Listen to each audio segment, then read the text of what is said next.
الحمدللہ آج ایک انتہائی اہم موضوع پر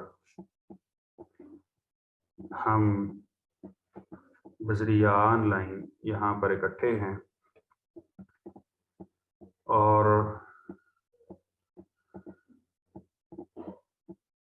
اس حوالے سے ہم نے جو پچھلی کلاس پڑھی تھی اصول السنہ، کتاب امام احمد بن حنبل رحمہ اللہ تعالیٰ کی عقائد کے اوپر، اس میں ایک عقیدہ دجال سے متعلق بھی مضبوط تھا۔ تو اس لحاظ سے آج جو ہے وہ یہ بعد میں طے ہوا کہ دجال کے حوالے سے ایک تفصیلی ورکشاپ ہونی چاہیے، جس میں اس فتنے کے جو جمیع پہلو ہیں ان کا احاطہ کیا جائے۔ میرا اور فضیلت الشیخ فرحان الہی صاحب حافظہ اللہ تعالیٰ کا مشورہ ہوا، اور اس کے لیے ٹائم کافی چاہیے تھا، تو 1.5 گھنٹے کے وقت کا تعین کیا گیا کہ 9 سے 10:30 تک۔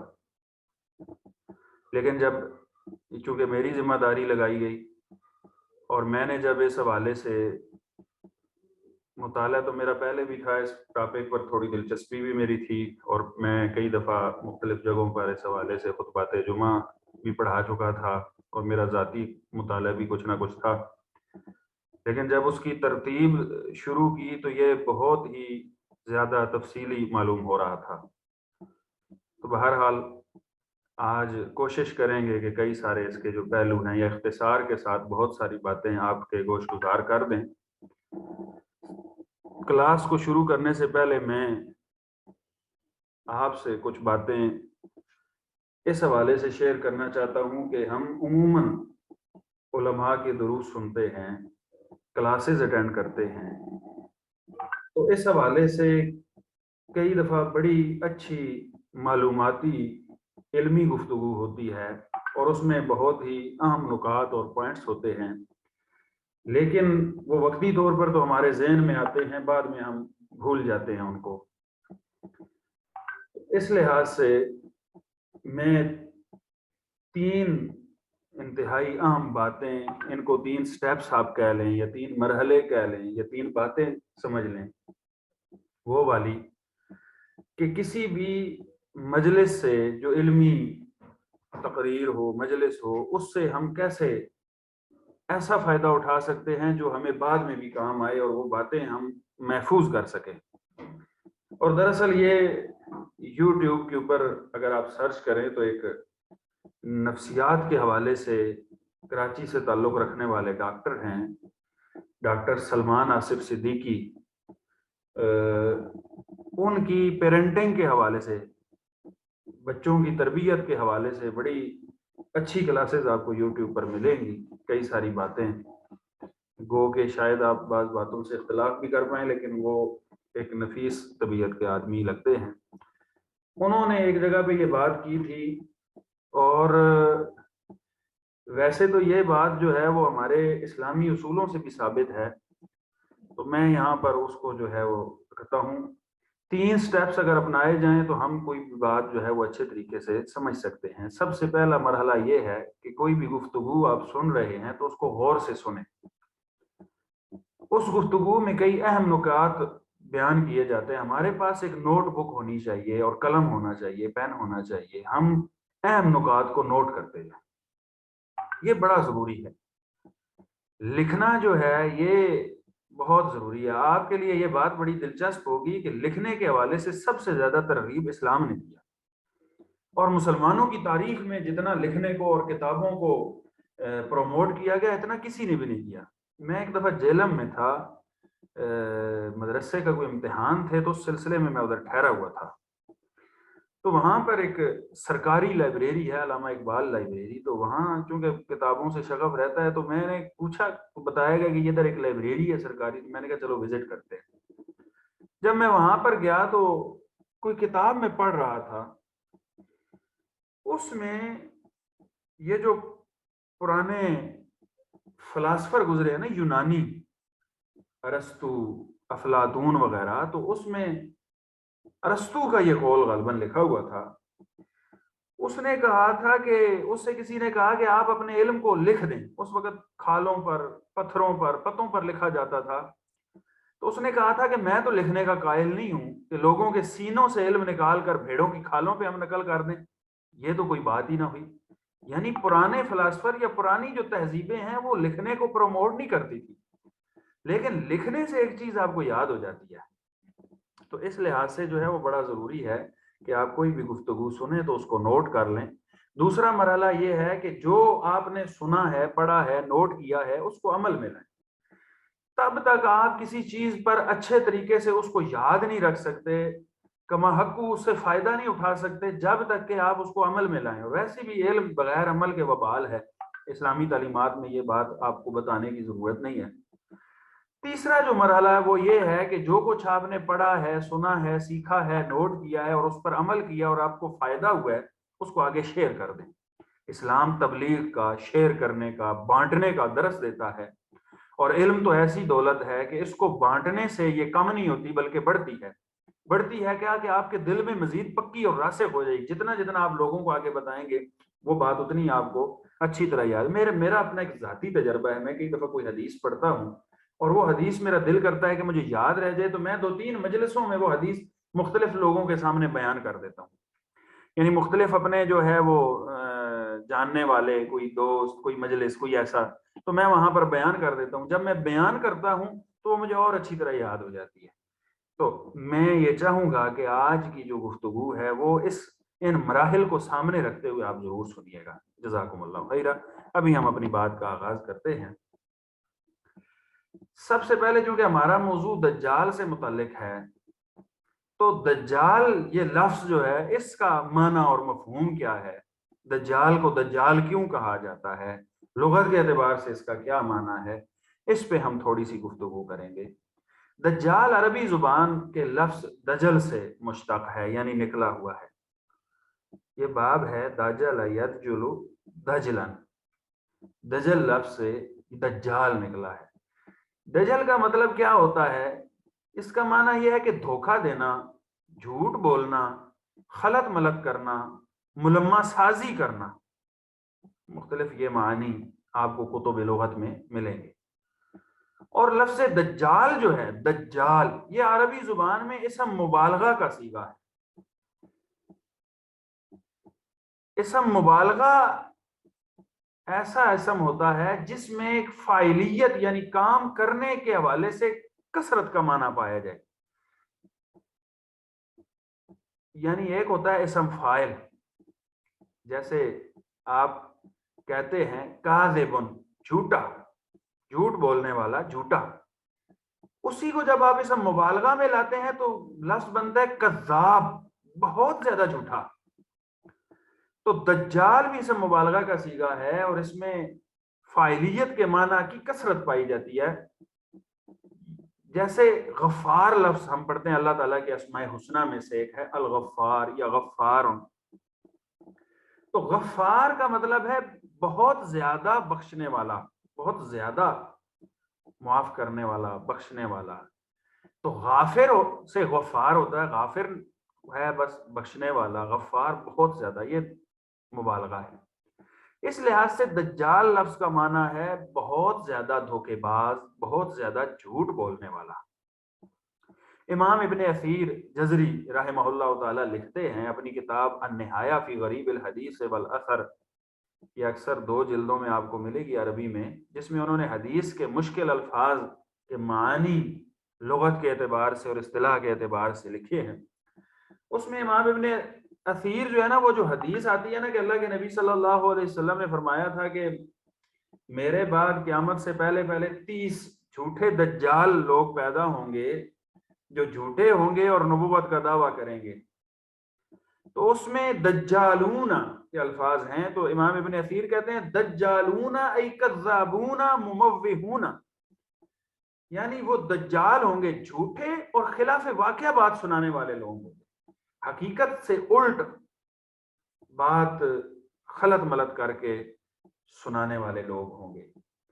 اور آگے پھر دجال لفظ پر بحث کرتے ہوئے مزید لکھتے ہیں کہ اَن یکثر منہ الکذب والتلبیس، یعنی دجال کو دجال اس لیے کہا جاتا ہے کہ وہ کثرت سے جھوٹ بولے گا اور معاملات کو خلط ملط کر دے گا۔ تو یہ ہے دجال لفظ کا معنی۔ اب دجال کے نام کے ساتھ ایک لفظ استعمال ہوتا ہے مسیح، کہتے ہیں مسیح دجال، مسیح دجال۔ تو دجال کے لیے احادیث میں بھی لفظ مسیح آیا ہے۔ سوال پیدا ہوتا ہے کہ اس کو مسیح کیوں کہا جاتا ہے، جبکہ یہی مسیح لفظ سیدنا عیسیٰ علیہ السلام کے لیے بھی آیا ہے۔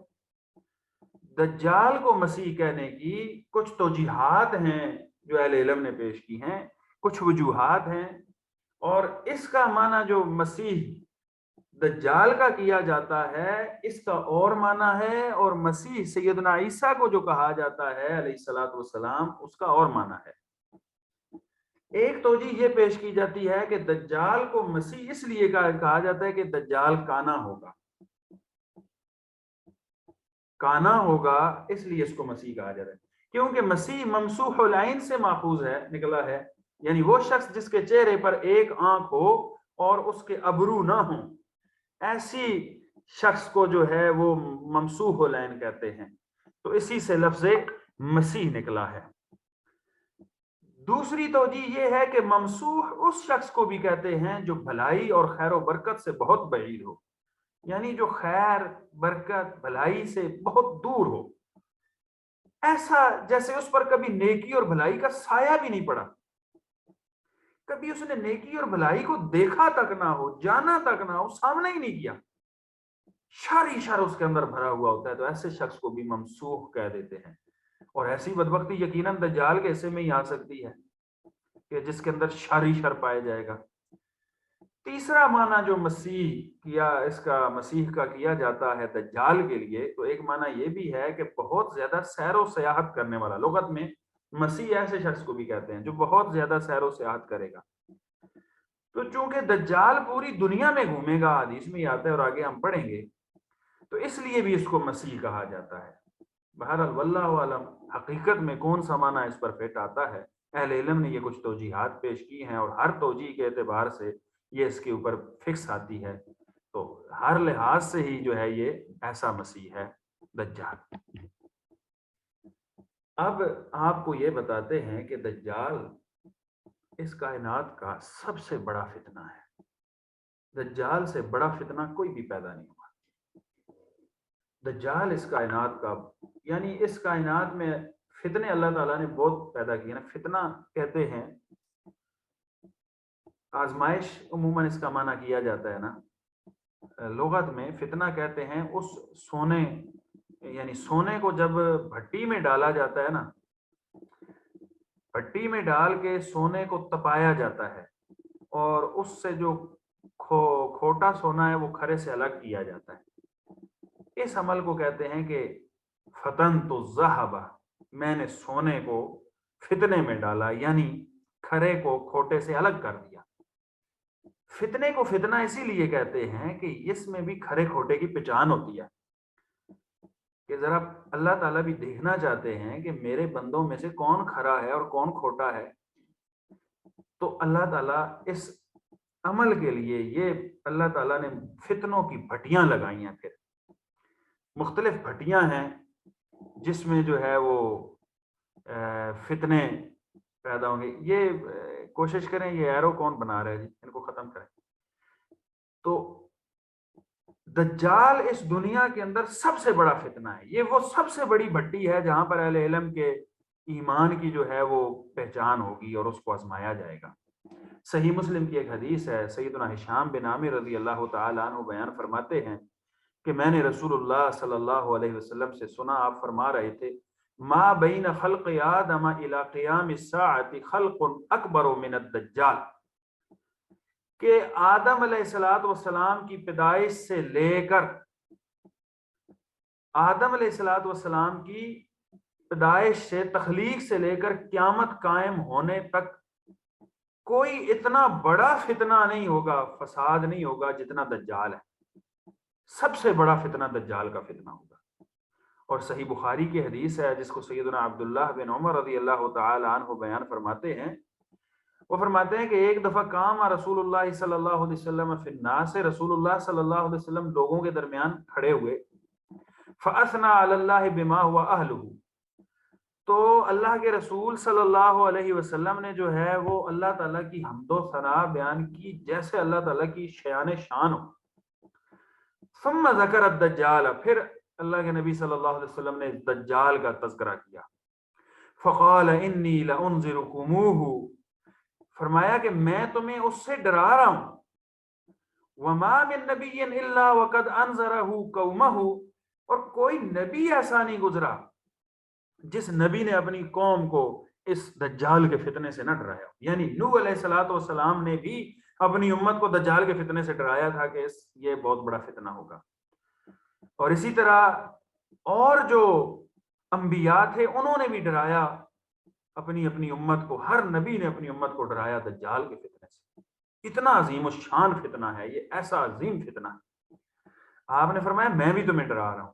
البتہ ولکنی ساقول لکم فیہ قولا لم یقلہ نبی لقومہ، میں تمہیں آج وہ ایک ایسی بات بتانے لگا ہوں جو مجھ سے پہلے کسی نبی نے اپنی امت کو نہیں بتائی. یعنی میں تمہیں ایک ایسی نشانی بتانے لگا ہوں. انہ اعور وان اللہ لیس باعور، یاد رکھو کہ دجال کانا ہوگا اور اللہ تعالیٰ کانے پن سے پاک ہے. تو دجال کانا ہوگا، لہذا تم دجال کے فتنے سے بچ جانا. اب سب سے پہلے یہ تو دجال کے فتنے کی یعنی شناخت کے حوالے سے میں نے بات کر دی. اس کے ساتھ ساتھ یہ آپ کو اہل السنہ کا عقیدہ بھی بتا دیں کہ دجال آئے گا. اور دجال یہ آگے ہم پڑھیں گے کہ دجال انسانی صورت رکھنے والا ہے، انسان ہے، آدم علیہ السلام کی اولاد میں سے ہے اور اس دنیا کے اندر موجود ہے، زندہ ہے. قیامت کے قریب اسے چھوڑا جائے گا اور وہ ظاہر ہوگا. تو دجال کے ظہور کے حوالے سے اہل السنہ کا عقیدہ کیا ہے، یہ میں اس لیے کہہ رہا ہوں کہ اہل السنہ کا عقیدہ جاننا ضروری ہے. کچھ لوگوں نے اپنی عقل دوڑائی ہے، جیسا کہ ہمارے موجودہ دور میں مثلا اسکالرز میں شمار کیے جاتے ہیں غامدی صاحب، انہوں نے یا اور بھی کچھ لوگ جو یہ سمجھتے ہیں دجال کو وہ سائنس کی اور دجال اور فتنہ دجال کو وہ سائنس کی نظر سے دیکھتے ہیں. اور چونکہ سائنس مشاہدات اور تجربات سے تعلق رکھتی ہے اور ایمانیات کا سائنس سے ضروری نہیں ہے کہ تعلق ہو، تو اس لحاظ سے سائنس تو جو ہے وہ اس کا انکار کر سکتی ہے. لیکن ایمانیات کیا کہتے ہیں، شروع سے اہل السنہ کا عقیدہ کیا رہا ہے، خیر القرون کے اہل علم اور پھر آج تک اہل السنہ دجال کے بارے میں کیا عقیدہ رکھتے ہیں. کتاب و سنت میں جو عقیدہ بیان ہوا ہے وہ اہل السنہ نے اس کا خلاصہ نقل کر دیا اپنے عقائد میں. امام احمد بن حنبل رحمہ اللہ کا اصول السنہ میں ہم دجال کے بارے میں عقیدہ پڑھ چکے ہیں کہ آپ نے کہا تھا والایمان ان المسیح الدجال خارج مکتوب بین عینیہ کافر، کہ اس بات پر ایمان رکھ لانا ہے کہ مسیح دجال جو ہے وہ نکلنے والا ہے اور اس کی دونوں آنکھوں کے درمیان کافر لکھا ہوگا. والاحادیث التي جاءت فیہ، اور جو اس کے بارے میں احادیث وارد ہوئی ہیں والایمان اس پر بھی ایمان رکھنا ہے. والایمان بان ذلک کائن، اور یہ ایمان رکھنا ہے کہ یہ سب کچھ ہو کر رہنے والا ہے. امام ابو عبداللہ محمد بن عبداللہ المعروف بابن زمانین، یہ 399 ہجری میں فوت ہوئے. امام ابن زمانین انہوں نے بھی ایک کتاب لکھی تھی اصول السنہ. اس کے صفحہ نمبر 188 پر جو ہے وہ امام ابن زمانین کہتے ہیں باب الایمان بخروج الدجال، دجال کے خروج کے ساتھ ایمان لانا کہ وہ خارج ہوگا، نکلے گا. وَأَهْلُ السُّنَّةِ يُؤْمِنُونَ بِخُرُوجِ الدَّجَّالِ، اور اہل السنہ اس بات پر ایمان رکھتے ہیں کہ دجال نکلے گا. اعاذنا اللہ وإياک من فتنتہ، امام صاحب نے دعا بھی دی کہ اللہ تعالی ہمیں اور آپ کو اس کے فتنہ سے محفوظ رکھے. اللہ تعالیٰ نے امام صاحب کو تو محفوظ رکھ لیا اس فتنہ سے، البتہ جو ہے وہ ہم بھی دعا کرتے ہیں کہ اللہ تعالیٰ ہمیں اور ہماری نسلوں کو اس دجال کے فتنہ سے محفوظ رکھے. اسی طرح ایک اور عقیدہ کے امام ابن مندہ رحمہ اللہ، ابو عبداللہ محمد بن اسحاق ابن مندہ 395 ہجری میں فوت ہوئے، ان کی کتاب ہے عقیدے کی الایمان، اس میں لکھتے ہیں باب و ذکر وجوب الایمان بخروج الدجال و یاجوج و ماجوج، کہ اس بات کا بیان کہ اس بات کے اوپر ایمان رکھنا واجب ہے کہ دجال نکلے گا اور یاجوج ماجوج آئیں گے، تو دجال خروج کرے گا، ظاہر ہوگا، اس پر ایمان لانا ہے، یہ اہل سنہ کا عقیدہ ہے۔ اسی طرح امام ابو الحسن الاشعری جو 325 ہجری میں فوت ہوئے، وہ اہل سنہ کا عقیدہ اپنی کتاب الابانہ عن اصول الدیانہ میں بیان کرتے ہیں، کہتے ہیں کہ وَنُقِرُّ بِخُرُوجِ الدَّجَّالِ، ہم دجال کے خروج کا اقرار کرتے ہیں، یعنی اس بات کا اقرار رکھتے ہیں کہ دجال نکلے گا، اعاذنا اللہ من فتنتی، اللہ تعالی ہمیں اس کے فتنہ سے پناہ عطا فرمائے، کما جات بہ روایت و رسول اللہ صلی اللہ علیہ وسلم، جیسا کہ رسول اللہ صلی اللہ علیہ وسلم کی روایات میں یہ بات آئی ہے احادیث میں۔ تو اس لحاظ سے یہ جو ہے وہ دجال کے ظہور کے حوالے سے اہل سنہ کا اتفاقی عقیدہ ہے کہ دجال ظاہر ہوگا۔ اب اس عقیدے کے دلائل کیا ہیں وہ بھی میں اختصار کے ساتھ ذکر کر دیتا ہوں، تاکہ کوئی یہ نہ کہے کہ یہ اہل سنہ نے بات ایسے ہی کر دی ہے یا یہ بات تو عجیب ہے۔ اور یعنی اہل سنہ نے جو اپنے عقائد قائم کیے ہیں، بنائے ہیں یا ان کو اختیار کیا ہے، وہ کتاب و سنت کے دلائل کی اوپر جو ہے وہ بنا رکھتے ہیں۔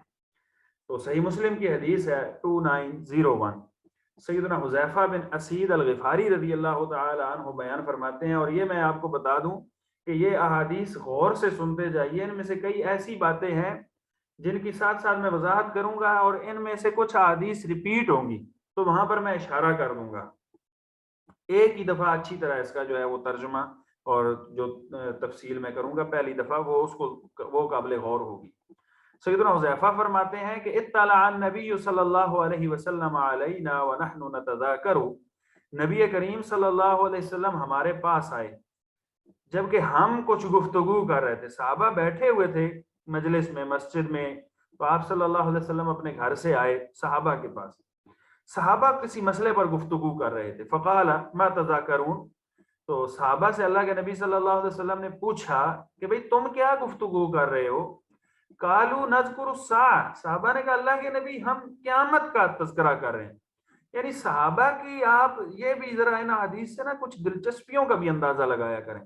آج ہماری دلچسپیاں کیا ہیں، ہم کیسی گفتگو کرتے ہیں، ہماری گفتگو کا محور و مرکز کیا ہوتا ہے، ہماری گفتگو کے ٹاپکس کیا ہوتے ہیں، ہم دنیا جہان کی باتیں کرتے ہیں، ہماری گفتگو میں لطیفے ہوتے ہیں، دنیا جہان کی باتیں ہوتی ہیں لیکن ہماری گفتگو میں نہیں ہوتی، تو قیامت کے تذکرے نہیں ہوتے، موت کے تذکرے نہیں ہوتے، آخرت کے تذکرے نہیں ہوتے، فتنوں کے تذکرے نہیں ہوتے، فتنوں سے محفوظ رہنے کے جو اسباب ہیں ان کی گفتگو میں، ہماری گفتگو میں ان کے تذکرے نہیں ہوتے، اللہ تعالیٰ کے ذکر سے خالی ہماری مجلسیں ہوتی ہیں، کتاب و سنت کے دلائل کو سمجھنے سمجھانے سے خالی ہیں ہماری مجلسیں، ہم نے دین کو پسے پشت ڈال کے رکھا ہوا ہے، یعنی پسے پشت ڈالا ہوا ہے۔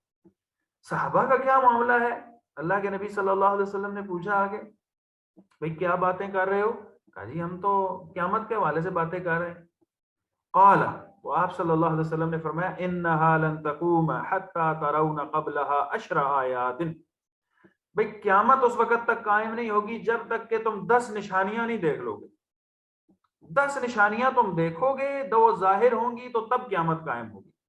فذکر الدخان والدجال، آپ نے ذکر کیا کہ دھواں ظاہر ہوگا، دجال ظاہر ہوگا، والدابہ اور دابۃ الارض ظاہر ہوگا، وطلوع الشمس من مغربها، اور سورج مغرب سے طلوع ہوگا، مشرق سے روزانہ نکلتا ہے، ایک دن ایسا آئے گا قیامت سے، جس دن قیامت قائم ہوگی اس دن سورج مغرب کی طرف جا کر پھر وہاں سے واپس چل پڑے گا۔ ونزول عیسیٰ ابن مریم علیہ السلام، اور سیدنا عیسیٰ ابن مریم کا نزول ہوگا، ویاجوج و ماجوج، یاجوج ماجوج نکلیں گے، وثلاثۃ خسوف، اور 3 جو ہے وہ زمین کا دھنسنا ہوگا، خسف بالمشرق و خسف بالمغرب و خسف بجزیرۃ العرب، کہ ایک جو ہے وہ مشرق کے اندر، ایک مغرب کے اندر، اور ایک جزیرہ عرب میں، 3 جگہ سے جو ہے وہ زمین دھنس جائے گی۔ وآخر ذلک نار تخرج من الیمن، اور سب سے آخر میں جو ہے وہ آگ نکلے گی جو یمن سے نکلے گی، تطرد الناس الی محشرہم، اور وہ آگ لوگوں کو محشر کے میدان کی طرف دھکیل کر لے جائے گی، ہانک کر لے جائے گی۔ یہ صحیح مسلم کی حدیث ہے۔ تو اس میں اللہ کے نبی صلی اللہ علیہ وسلم نے قیامت کے قائم ہونے سے پہلے جو 10 بڑی نشانیوں کا تذکرہ کیا، اس میں سے ایک دجال ہے، کہ دجال نکلے گا، یعنی دجال ظاہر ہوگا، دجال کا خروج ہوگا، یہ دلیل ہو گئی۔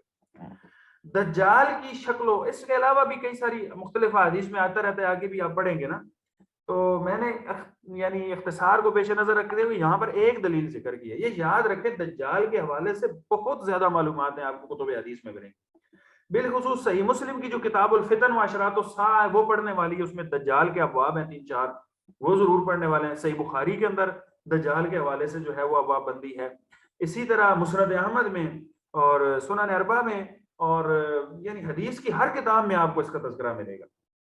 باقی دجال کے موضوع پر باقاعدہ بھی کتابیں موجود ہیں، اور جو قیامت کی علامات پر کتابیں لکھی گئی ہیں اس میں دجال کا باقاعدہ ایک خاص چیپٹر ہوتا ہے۔ اب ہم اس بات کا بھی تذکرہ کرتے ہیں کہ دجال کی شکل و شباہت کیسی ہوگی، دجال کیسا ہوگا، اس کی شکل و شباہت کیسی ہے۔ تو پہلی حدیث ہے صحیح بخاری کی 7127، سیدنا عبداللہ بن عمر رضی اللہ تعالی عنہما بیان فرماتے ہیں، قام رسول اللہ صلی اللہ علیہ وسلم فی الناس۔ یہ وہ حدیث ہے جو ابھی پیچھے ہم اس کا پڑھ چکے ہیں، تو میں اس کا اشارہ کر دیتا ہوں، یہاں پر میں نے پوری پیسٹ کر دی ہے۔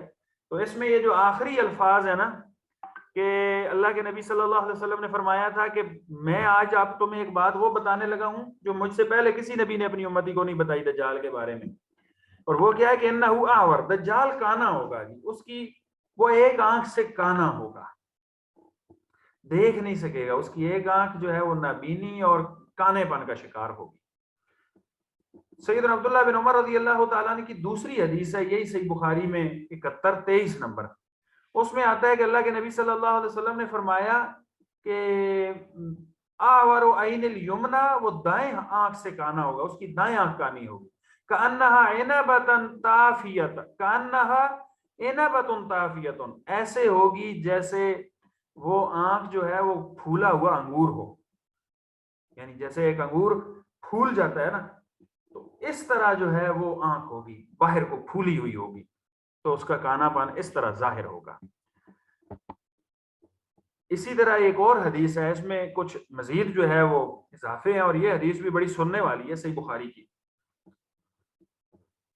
7128، سیدنا عبداللہ بن عمر رضی اللہ تعالیٰ عنہ سے یہ بھی ہے کہ رسول اللہ صلی اللہ علیہ وسلم نے ارشاد فرمایا، بینا انا نائم اطوف بالکعبہ، یہ آپ صلی اللہ علیہ وسلم اپنا خواب بیان فرما رہے ہیں۔ آپ نے فرمایا کہ میں سویا ہوا تھا اور خواب کی حالت میں میں کعبے کا طواف کر رہا تھا، فَإِذَا رَجُلٌ آدم، تو میں نے اچانک دیکھا ایک گندمی رنگ کا شخص ہے، سبط الشہر، جس کے بال سیدھے ہیں، ینطف او یحراق رأسہ مان، اس کے سر سے پانی کے قطرے بہ رہے ہیں۔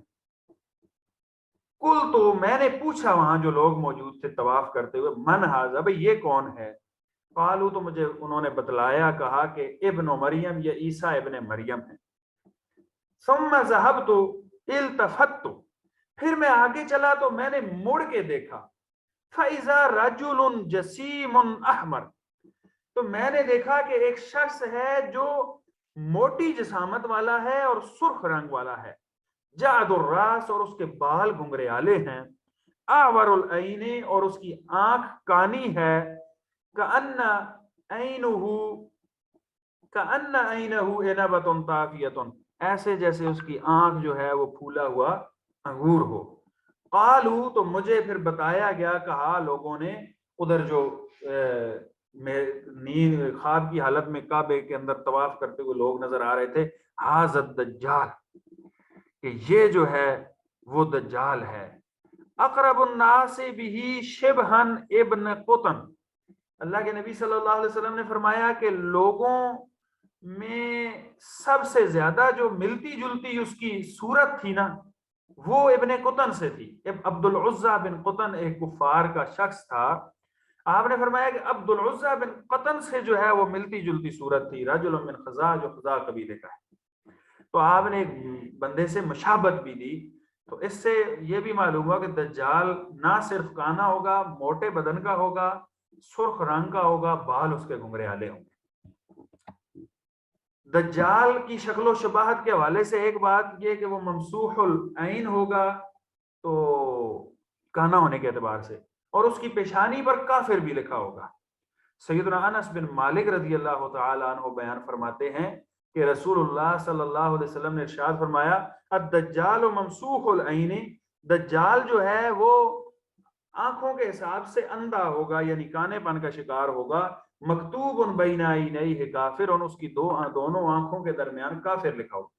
بعض لوگ نا یہ سمجھتے ہیں کہ دجال کی ایک ہی آنکھ ہوگی، اس حدیث سے یہ ثابت ہوتا ہے کہ اس کی آنکھیں دو ہوں گی، ایک آنکھ سے کانا ہوگا۔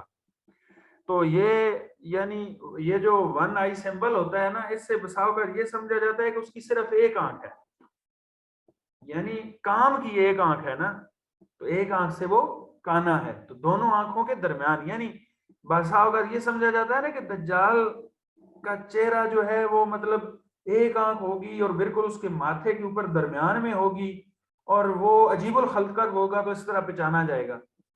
تو یعنی وہ عجیب الخلقت اس طرح ہونا نہیں ہے، انسانوں کے چہرے کی طرح ہی اس کا چہرہ ہوگا۔ تو مکتوب بین عینیہ کافر، اس کی دونوں آنکھوں کے درمیان کافر لفظ لکھا ہوگا۔ ثم تحجھا، پھر اللہ کے نبی صلی اللہ علیہ وسلم نے ہجے کیے، حروف تہجی کر کے دیے، کاف فا را، یعنی علیحدہ علیحدہ بتایا کہ اس طرح کافر لکھا ہوگا۔ آپ نے فرمایا یقرأہ کل مسلم، اس کو ہر مسلمان پڑھ لے گا، ہر مسلمان اس کو پڑھ لے گا کہ یہ جو ہے وہ کافر اس کی پیشانی پر لکھا ہوگا۔ سیدنا حذیفہ رضی اللہ تعالیٰ عنہ سے جو حدیث آتی ہے صحیح مسلم میں، اس میں کچھ الفاظ اور ہیں، اس میں کہ مکتوب بین عینیہ کافر، اس کی دونوں آنکھوں کے درمیان کافر لفظ لکھا ہوگا، یقرأ کل مومن کاتب وغیر کاتب، ہر مومن اس کو پڑھ لے گا نور ایمان سے، اگرچہ وہ لکھنا جانتا ہو یا نہ جانتا ہو۔ یعنی ایک آدمی امی ہے، ان پڑھ ہے، لکھنا نہیں جانتا، لیکن اللہ تعالیٰ نے جو اس کو ایمان دیا ہوگا، اپنی ایمان کی روشنی میں وہ کافر، دجال کی پیشانی پر لکھا ہوا کافر جو ہے وہ پڑھ لے گا۔ یعنی یہ اس کے حوالے سے میں نے گفتگو جو ہے وہ اصول و سنہ والے لیکچر میں بھی کی تھی کہ ایمان کا ہونا بڑا ضروری ہے، اور ایمان کا مضبوط ہونا بڑا ضروری ہے۔ دجال کی پیشانی پر مومن اگرچہ نہیں بھی پڑھا ہوا ہوگا تو وہ پڑھ لے گا، جو لکھنا پڑھنا نہیں جانتا وہ بھی پڑھ لے گا کہ یہ کافر لکھا ہوا ہے، لیکن کئی پڑھے لکھے اس کو نہیں پڑھ سکے، وہ اس کے چکر میں آ جائیں گے۔ تو اس لحاظ سے یہ بھی اس کی شکل و شباہت کا ایک حصہ ہے جس کو ہم نے یہاں پر ذکر کر دیا۔ اب یہ سوال پیدا ہوتا ہے کہ کیا دجال بنی آدم میں سے ہے؟ تو اب نا دو قسم کا اختلاف ہے، یہ بات ذہن میں رکھیے۔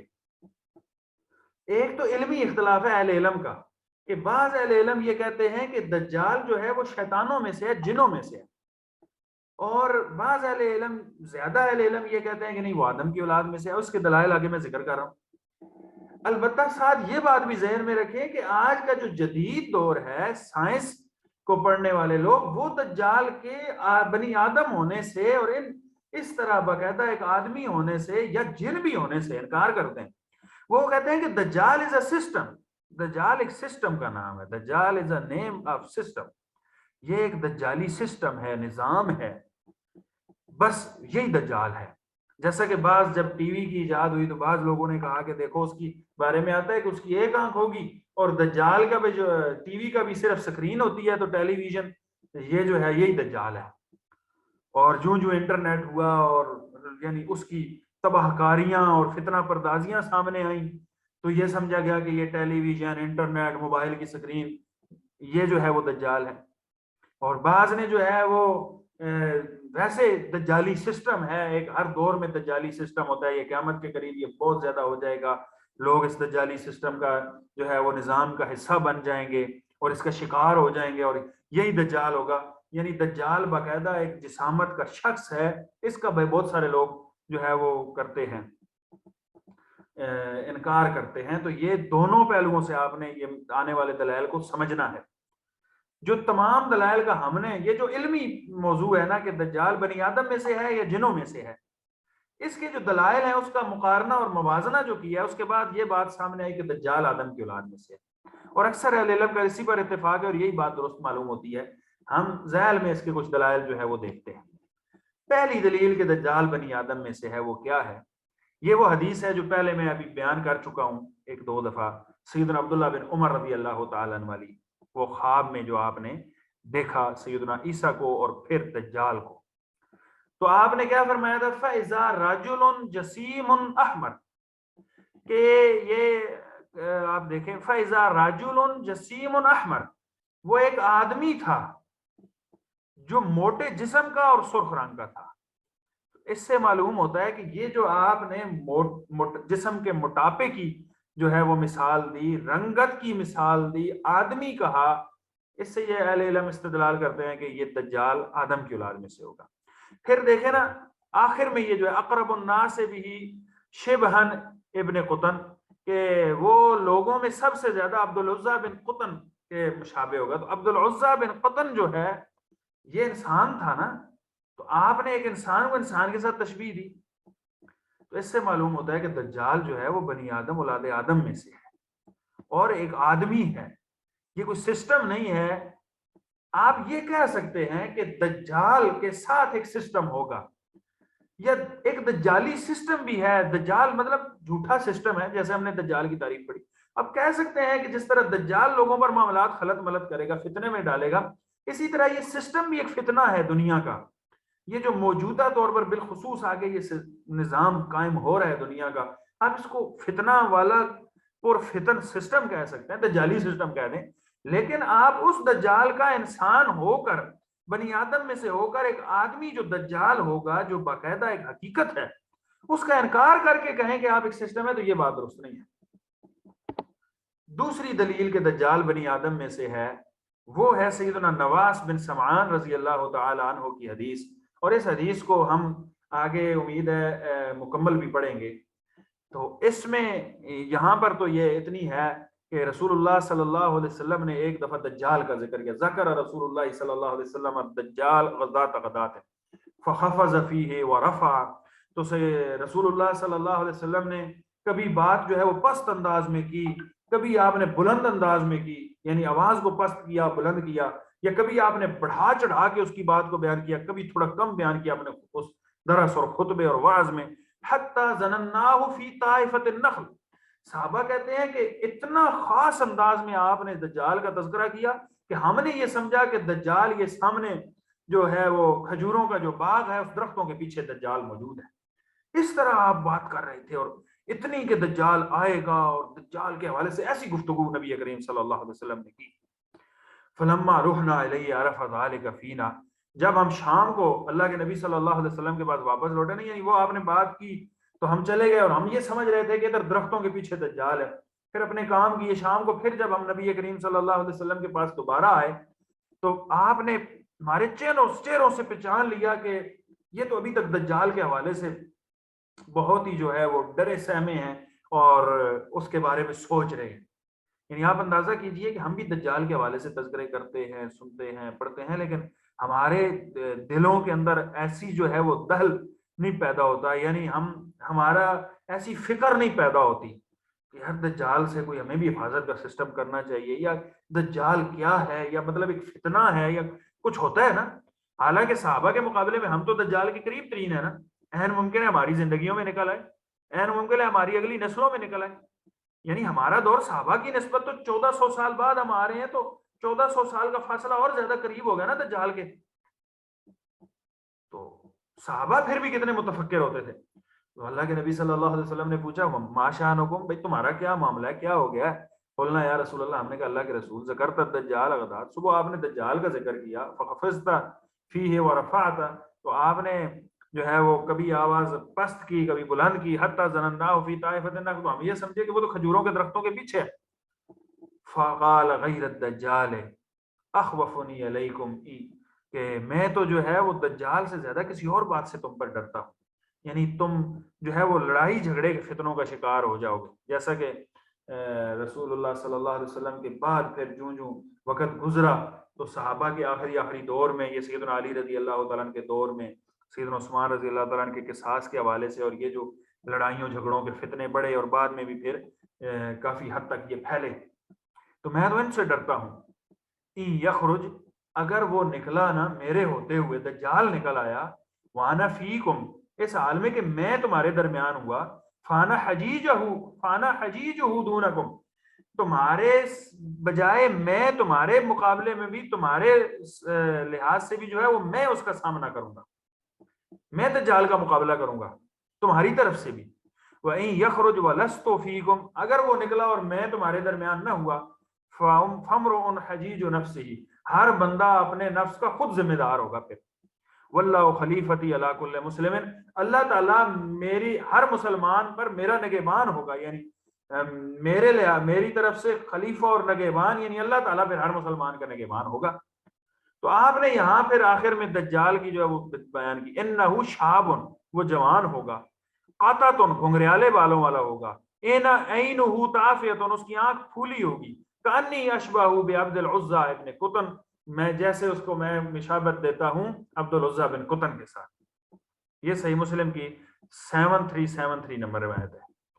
تو یہاں پر بھی اللہ کے نبی صلی اللہ علیہ وسلم نے جو اس کو جوان، گھنگریالے بالوں والا، یعنی یہ ساری چیزیں، اور ایک آدمی کے ساتھ اس کی مشابت دینا، اس سے بھی معلوم ہوتا ہے کہ دجال بنی آدم میں سے ہے. تیسری دلیل سیدنا تمیم داری رضی اللہ تعالیٰ عنہ والی حدیث ہے، جو آگے تفصیل کے ساتھ آ رہی ہے. تو اس میں بھی دجال کا جو ہے وہ دجال سے ملاقات کا تذکرہ ہے. تو اس کا تذکرہ کرتے ہوئے انہوں نے کہا فَانْطَلَقْنَا سِرَاعًا حَتَّى دَخَلْنَا الدَّيْرَ، پھر ہم تیزی سے دوڑتے ہوئے اس عمارت کے اندر، اس دیر عمارت جو کلیسا تھا اس کے اندر داخل ہو گئے. فَإِذَا فِيهِ أَعْظَمُ إِنسَانٍ، تو اس میں ہم نے ایک بہت بڑے قد کا انسان دیکھا. رَأَيْنَاهُ قَطُّ خَلْقًا، ہم نے اتنا بڑا آدمی کبھی نہیں دیکھا تھا. تو یہاں پہ جو اعظم و انسان کے الفاظ ہیں نا، تو یہ تو بڑا واضح ہو گیا کہ وہ انسانوں میں سے تھا، اور دجال یعنی انسانوں میں سے ہوگا، انسان ہے، دجال بنی آدم میں سے ہے. تو یہ تین دلائل ہم نے اختصار کے ساتھ ذکر کیے.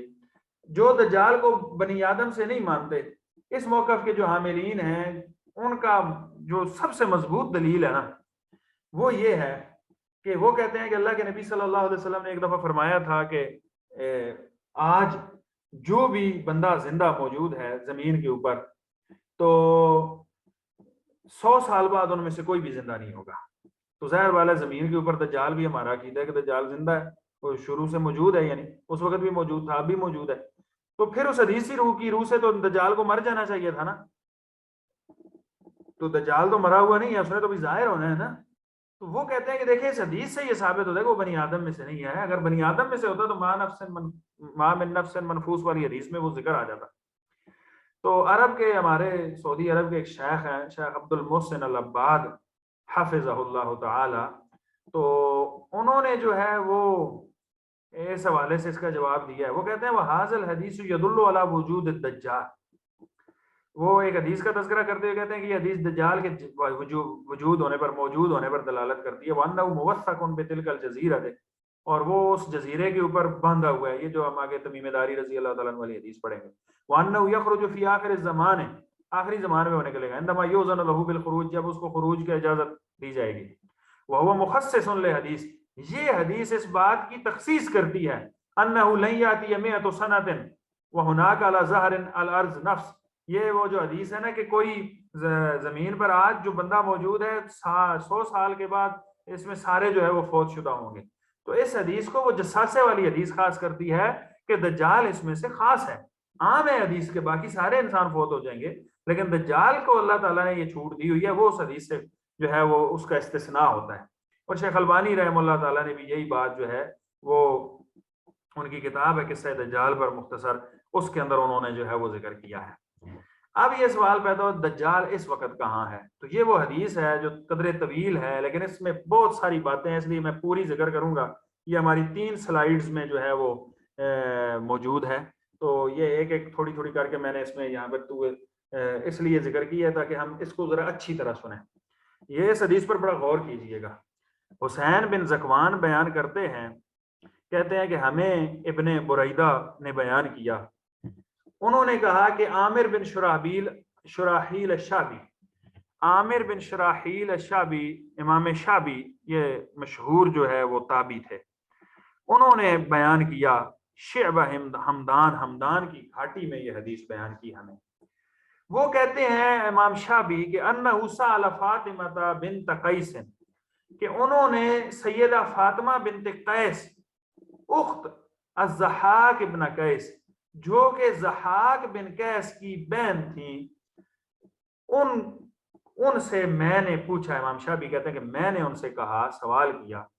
وکانت من المہاجرات الاول، وہ پہلی مہاجرات عورتوں میں سے تھی. کان من المہاجرات الاول، وہ پہلی مہاجرات عورتوں میں سے تھی. فقال، میں نے انہیں کہا کہ حدثینی حدیثا سمعتیہ من رسول اللہ صلی اللہ علیہ وسلم لا تسندیہ الی احد غیری. میں نے انہیں کہا کہ آج مجھے آپ وہ حدیث سنائیں جو آپ نے خود رسول اللہ صلی اللہ علیہ وسلم سے سنی ہو، اس میں کوئی سند کا واسطہ نہ ہو کہ فلاں سے میں نے سنی ہے، ان کو رسول اللہ نے بتائی. آپ نے خود کوئی رسول اللہ صلی اللہ علیہ وسلم سے حدیث سنی، آج مجھے وہ سنائی. فقال، تو سیدہ فاطمہ بنت قیس نے کہا، لئن شئت لا فلنا، اگر تو یہی چاہتا ہے تو میں تجھے ضرور سنائیں گی، ایک حدیث ہے میرے پاس.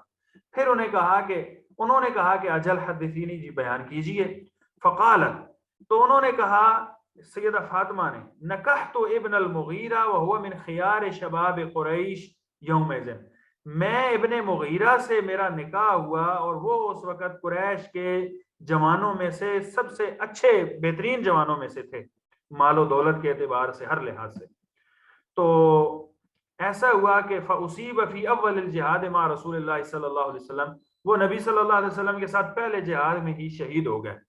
فلما تائم تو خطبنی عبد الرحمن ابن عوف، تو جب میں بیوہ ہو گئی تو اب جو ہے وہ مجھے سیدنا عبد الرحمن بن عوف رضی اللہ تعالیٰ عنہ کا، جو اصحاب رسول میں سے ایک صحابی تھے، یہ بھی بڑے جلیل القدر صحابی ہیں، عشرہ مبشرہ میں سے، تو کہتے ہیں کہ انہوں نے مجھے جو ہے وہ نکاح کا پیغام بھیجا.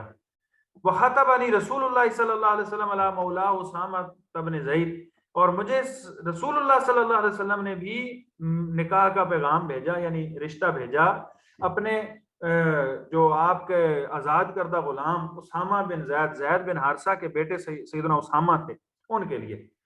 اور کہتی ہیں کہ وَكُنْتُ قَدْ حُدِّثْتُ أَنَّ رسول اللہ صلی اللہ علیہ وسلم قال، میں یہ حدیث میں نے سنی ہوئی تھی کہ اللہ کے نبی صلی اللہ علیہ وسلم نے فرمایا، من احبنی فلیحب اسامہ، جو مجھ سے محبت کرتا ہے تو وہ اسامہ سے بھی محبت کرے.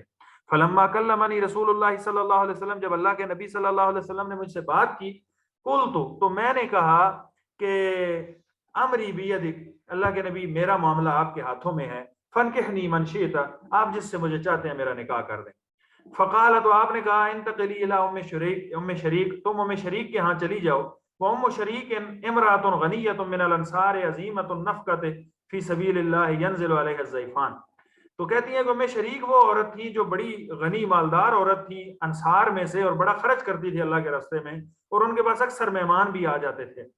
فقلت، تو میں نے کہا، سافلو، تو ٹھیک ہے میں چلی جاؤں گی. یعنی یہ انہوں نے عدت گزارنی تھی نا، تو شوہر تو شہید ہو گئے، تو اب میں عدت کدھر گزاروں؟ تو اللہ کے نبی نے یہ کہا کہ تم ام شریک کے پاس چل جاؤ. پھر اللہ کے نبی صلی اللہ علیہ وسلم نے خود ہی کہا کہ لا تفلی، تم ادھر نہ جاؤ، ان ام شریک امرأۃ کثیرۃ الضیفان، ام شریک ایسی عورت ہے کہ اس کے پاس اکثر جو ہے وہ مہمان آتے رہتے ہیں. فإنی اکرہ ان یسقط عنک خمارک، میں یہ ناپسند کرتا ہوں کہ تمہاری اوڑھنی دوپٹہ تمہارے چہرے سے کہیں گر جائے، او ینکشف الثوب عن ساقیک، یا کہیں تمہاری پنڈلی سے کوئی کپڑا جو ہے وہ ہٹ جائے. فیر القوم منک بعض ما تکرہین، اور جو لوگوں کو تو اپنا پردہ رکھنا چاہتی ہے، کوئی کچھ حصہ جسم کا تیرا کہیں ظاہر نہ ہو جائے. تو لہٰذا چونکہ وہاں پر کثرت سے لوگ آتے جاتے رہتے، تو ادھر نہ عدت گزار. ولیکن انتقلی الی ابن عمک عبداللہ ابن عمر ابن ام مکتوم، تم اپنے چچا کے بیٹے عبداللہ بن عمر بن ام مکتوم کے گھر میں چلی جاؤ. وہو رجل من بنی فہر قریش، وہ قریش کے قبیلے کے ایک آدمی تھے اور ان کے رشتہ دار تھے نا. تو وہو من البطن الذی ہی منہ، یہ اسی قبیلے سے تعلق رکھتے تھے جس سے سیدہ فاطمہ کا تعلق تھا. فانتقلت الیہ، کہتی ہیں کہ میں پھر ادھر چلی گئی. فلما انقضت عدتی، جب میری عدت ختم ہو گئی، سمعت نداء المنادی منادی رسول اللہ صلی اللہ علیہ وسلم، کہتی ہیں کہ میں نے رسول اللہ صلی اللہ علیہ وسلم کی طرف سے اعلان کرنے والے کا ایک اعلان سنا. ینادی الصلاۃ جامعۃ، وہ کہہ رہا تھا کہ نماز کھڑی ہونے والی ہے، آ جاؤ نماز کے لیے جمع ہو جاؤ. اللہ کے نبی صلی اللہ علیہ وسلم کو جب بھی کوئی معاملہ ہوتا تھا تو یہ اعلان کیا جاتا تھا گلیوں میں کہ بھئی نماز کے لیے آ جاؤ، تو پھر نماز کے لیے جو ہے وہ آ جاتے تھے. تو کہتی ہیں کہ اللہ کے نبی صلی اللہ علیہ وسلم کا وہ منادی آ گیا، تو میں جو ہے فکن، تو میں بھی مسجد میں چلی گئی، اور میں اس صف میں تھی جو صحابہ، مرد صحابہ کے پیچھے جو پہلی صف تھی نا، میں اس صف میں تھی۔ اللہ کے نبی صلی اللہ علیہ وسلم نے نماز پڑھائی، اور نماز پڑھانے کے بعد جو ہے وہ آپ صلی اللہ علیہ وسلم کھڑے ہو گئے کچھ بات کرنے کے لیے، جبکہ آپ مسکرا رہے تھے۔ تو کہتی ہیں کہ اللہ کے نبی صلی اللہ علیہ وسلم نے مسکراتے ہوئے فرمایا، لیلزم کل انسان مصلاہ ہو، ہر بندہ جو ہے وہ اپنے نماز والی جگہ کے اوپر ہی بیٹھا رہے۔ ثم قال، پھر آپ صلی اللہ علیہ وسلم نے پوچھا، اتدرون لما جمعتکم، کیا تم جانتے ہو میں نے تمہیں کیوں جمع کیا یہاں پر؟ قالوا اللہ ورسولہ اعلم، تو انہوں نے کہا اللہ اور اس کے رسول بہتر جانتے ہیں۔ قال انی واللہ ما جمعتکم لرغبۃ ولا لرہبۃ، میں نے تمہیں کسی دنیا داری کے معاملے کے لیے نہیں جمع کیا، بلکہ ولیکن جمعتکم لأن تمیم الداریہ، میں نے تمہیں اس لیے جمع کیا ہے کہ جو تمیم داری ہیں، جو تمیم داری ہیں، یہ ایک انصاری تھے، نصارہ میں سے تھے، عیسائیوں میں سے تھے، عیسائی تھے، پھر انہوں نے اسلام قبول کیا، اور انہوں نے آ کر مجھے آج کچھ ایسی بات کی کہ چونکہ میں تمہیں احدثکم عن مسیح الدجال، میں تمہیں دجال کے بارے میں بتاتا رہتا ہوں، تو انہوں نے حدثنی، انہوں نے مجھے کچھ ایسی بات کی ہے جو اس کے موافق ہے جو میں تمہیں دجال کے بارے میں بتاتا ہوں۔ تو تمیم داری رضی اللہ تعالیٰ نے کیا بتایا؟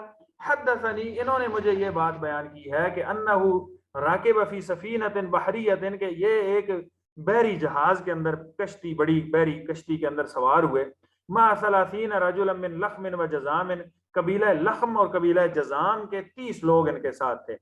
فلعب بہم الموج شہرا فی البحر، سمندر کے اندر 1 مہینہ تک موجیں، پانی کی لہریں کھیلتی رہیں ان کے ساتھ۔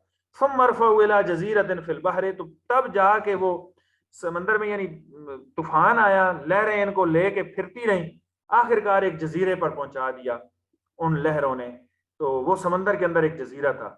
حتی مغرب الشمس، یہ سورج غروب ہونے کا وقت کا قریب تھا یعنی۔ فجلسوا فی اقرب السفینۃ فدخلوا الجزیرہ، تو وہ ایک چھوٹی کشتی میں سوار ہو کر نا، بڑے جہازوں کے ساتھ چھوٹی کشتیاں ہوتی تھیں جن کے ذریعے سے وہ جزیروں کے کونوں، یعنی پانی، چونکہ جہاز تو آگے تھوڑے پانی میں نہیں چل سکتا، تو اس کشتی کے ذریعے کنارے تک جایا جاتا تھا۔ کہتے ہیں کہ ہم ادھر پہنچے اور جزیرے میں داخل ہو گئے۔ فلقیتہم دابۃ اہلب کثیر الشعر، تو ہم جب تھوڑا سا آگے بڑھے تو ایک جانور ملا جو جسم کے بہت زیادہ بال تھے، اس کے بہت زیادہ بالوں والا جانور تھا۔ لا یدرون ما قبلہ ما قبلہ من دبرہ من کثرت الشعر، تو اس کے جو اگلا حصہ ہے اور پچھلا حصہ کون سا ہے، یعنی اس کا اگلا پچھلا کچھ معلوم نہیں ہوتا تھا، اتنے بال تھے اس کے جسم کے اوپر۔ تو ہم نے کہا ویلک ما انت، وہ تو کون ہے؟ فقال، تو اس نے کہا انا الجساسہ، میں جساسہ ہوں، جاسوس ہوں۔ قالوا وما الجساسہ، تو انہوں نے کہا جساسہ کون ہے، کون سے جساسہ ہو تم؟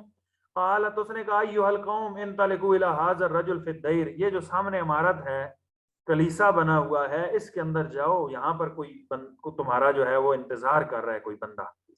فاذا فيه اعظم انسان، تو فانه الى خبركم بالاشواق، وہ تمہاری خبروں کا بڑا شوق رکھتا ہے کہ انسانوں کے بارے میں مجھے خبریں ملیں۔ قال لما سمت لنا رجلا فرقنا من ان تكون شیطانۃ، جب اس نے بندے کا نام لیا تو ہم ڈر گئے کہ یہ کوئی شیطان نہ ہو۔ قال فانطلقنا سراعا حتى دخلنا الدیر، تو ہم جلدی سے بھاگتے ہوئے اس عمارت کے اندر داخل ہوئے۔ فاذا فيه اعظم انسان رأيناه قط خلقا، تو ہم نے وہاں پر ایک انسان کو دیکھا جو بہت بڑی جسامت کا تھا، ہم نے اس سے پہلے اتنا بڑا انسان نہیں دیکھا تھا۔ واشدہ وثاقا، اور اتنا سخت جکڑا ہوا بھی نہیں دیکھا تھا۔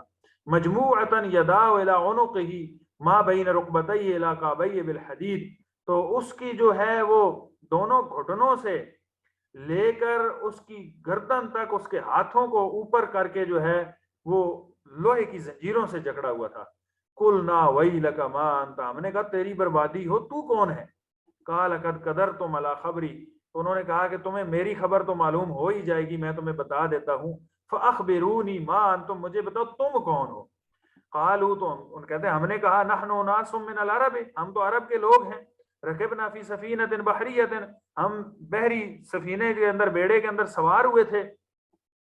فصادفن البحر، تو سمندر ہمارے ساتھ کھیلتا رہا، حین اغتلم فلعب بنا الموج شعرا، ایک مہینے تک جو ہے وہ سمندر کی لہریں ہمارے ساتھ کھیلتی رہیں، ثم رفعنا الى جزیرۃ غازی، آخر ہم اس جزیرے پر پہنچے آپ کے، فجلسنا فی اقربها فدخلنا الجزیرہ، ہم چھوٹی کشتی میں بیٹھ کر جزیرے میں داخل ہوئے، فلقیتنا دابۃ احلب کثیر الشعر لا يدری ما قبوله من دبره من کثرت الشعر، تو ہمیں وہ جساسہ ملا جس کے اتنے بڑے بال تھے جسم کے اوپر، فقلنا ویلک ما انت، ہم نے اسے کہا کہ تو کون ہے، تو اس نے کہا میں جساسہ ہوں، اور اس نے ہمیں کہا کہ تم اس عمارت کے اندر جاؤ، ایک بندہ تمہاری خبروں کا بڑا شوق رکھتا ہے، فاقبلنا الیک سراعا، تو ہم جلدی سے تیری طرف آئے، وفزعنا منها، ہم اس سے تھوڑا ڈر رہے تھے، ولم نامن ان تکون شیطانا، ہم یہ سمجھ رہے تھے کہ کہیں وہ کوئی شیطان ہی نہ ہو، فقال اخبرونی عن نخل بیسان، اب وہ جو اندر بندہ جکڑا ہوا تھا اس نے ہم سے پوچھا کہ مجھے بتاؤ کہ بیسان کے باغ کا کیا حال ہے۔ بیسان جو ہے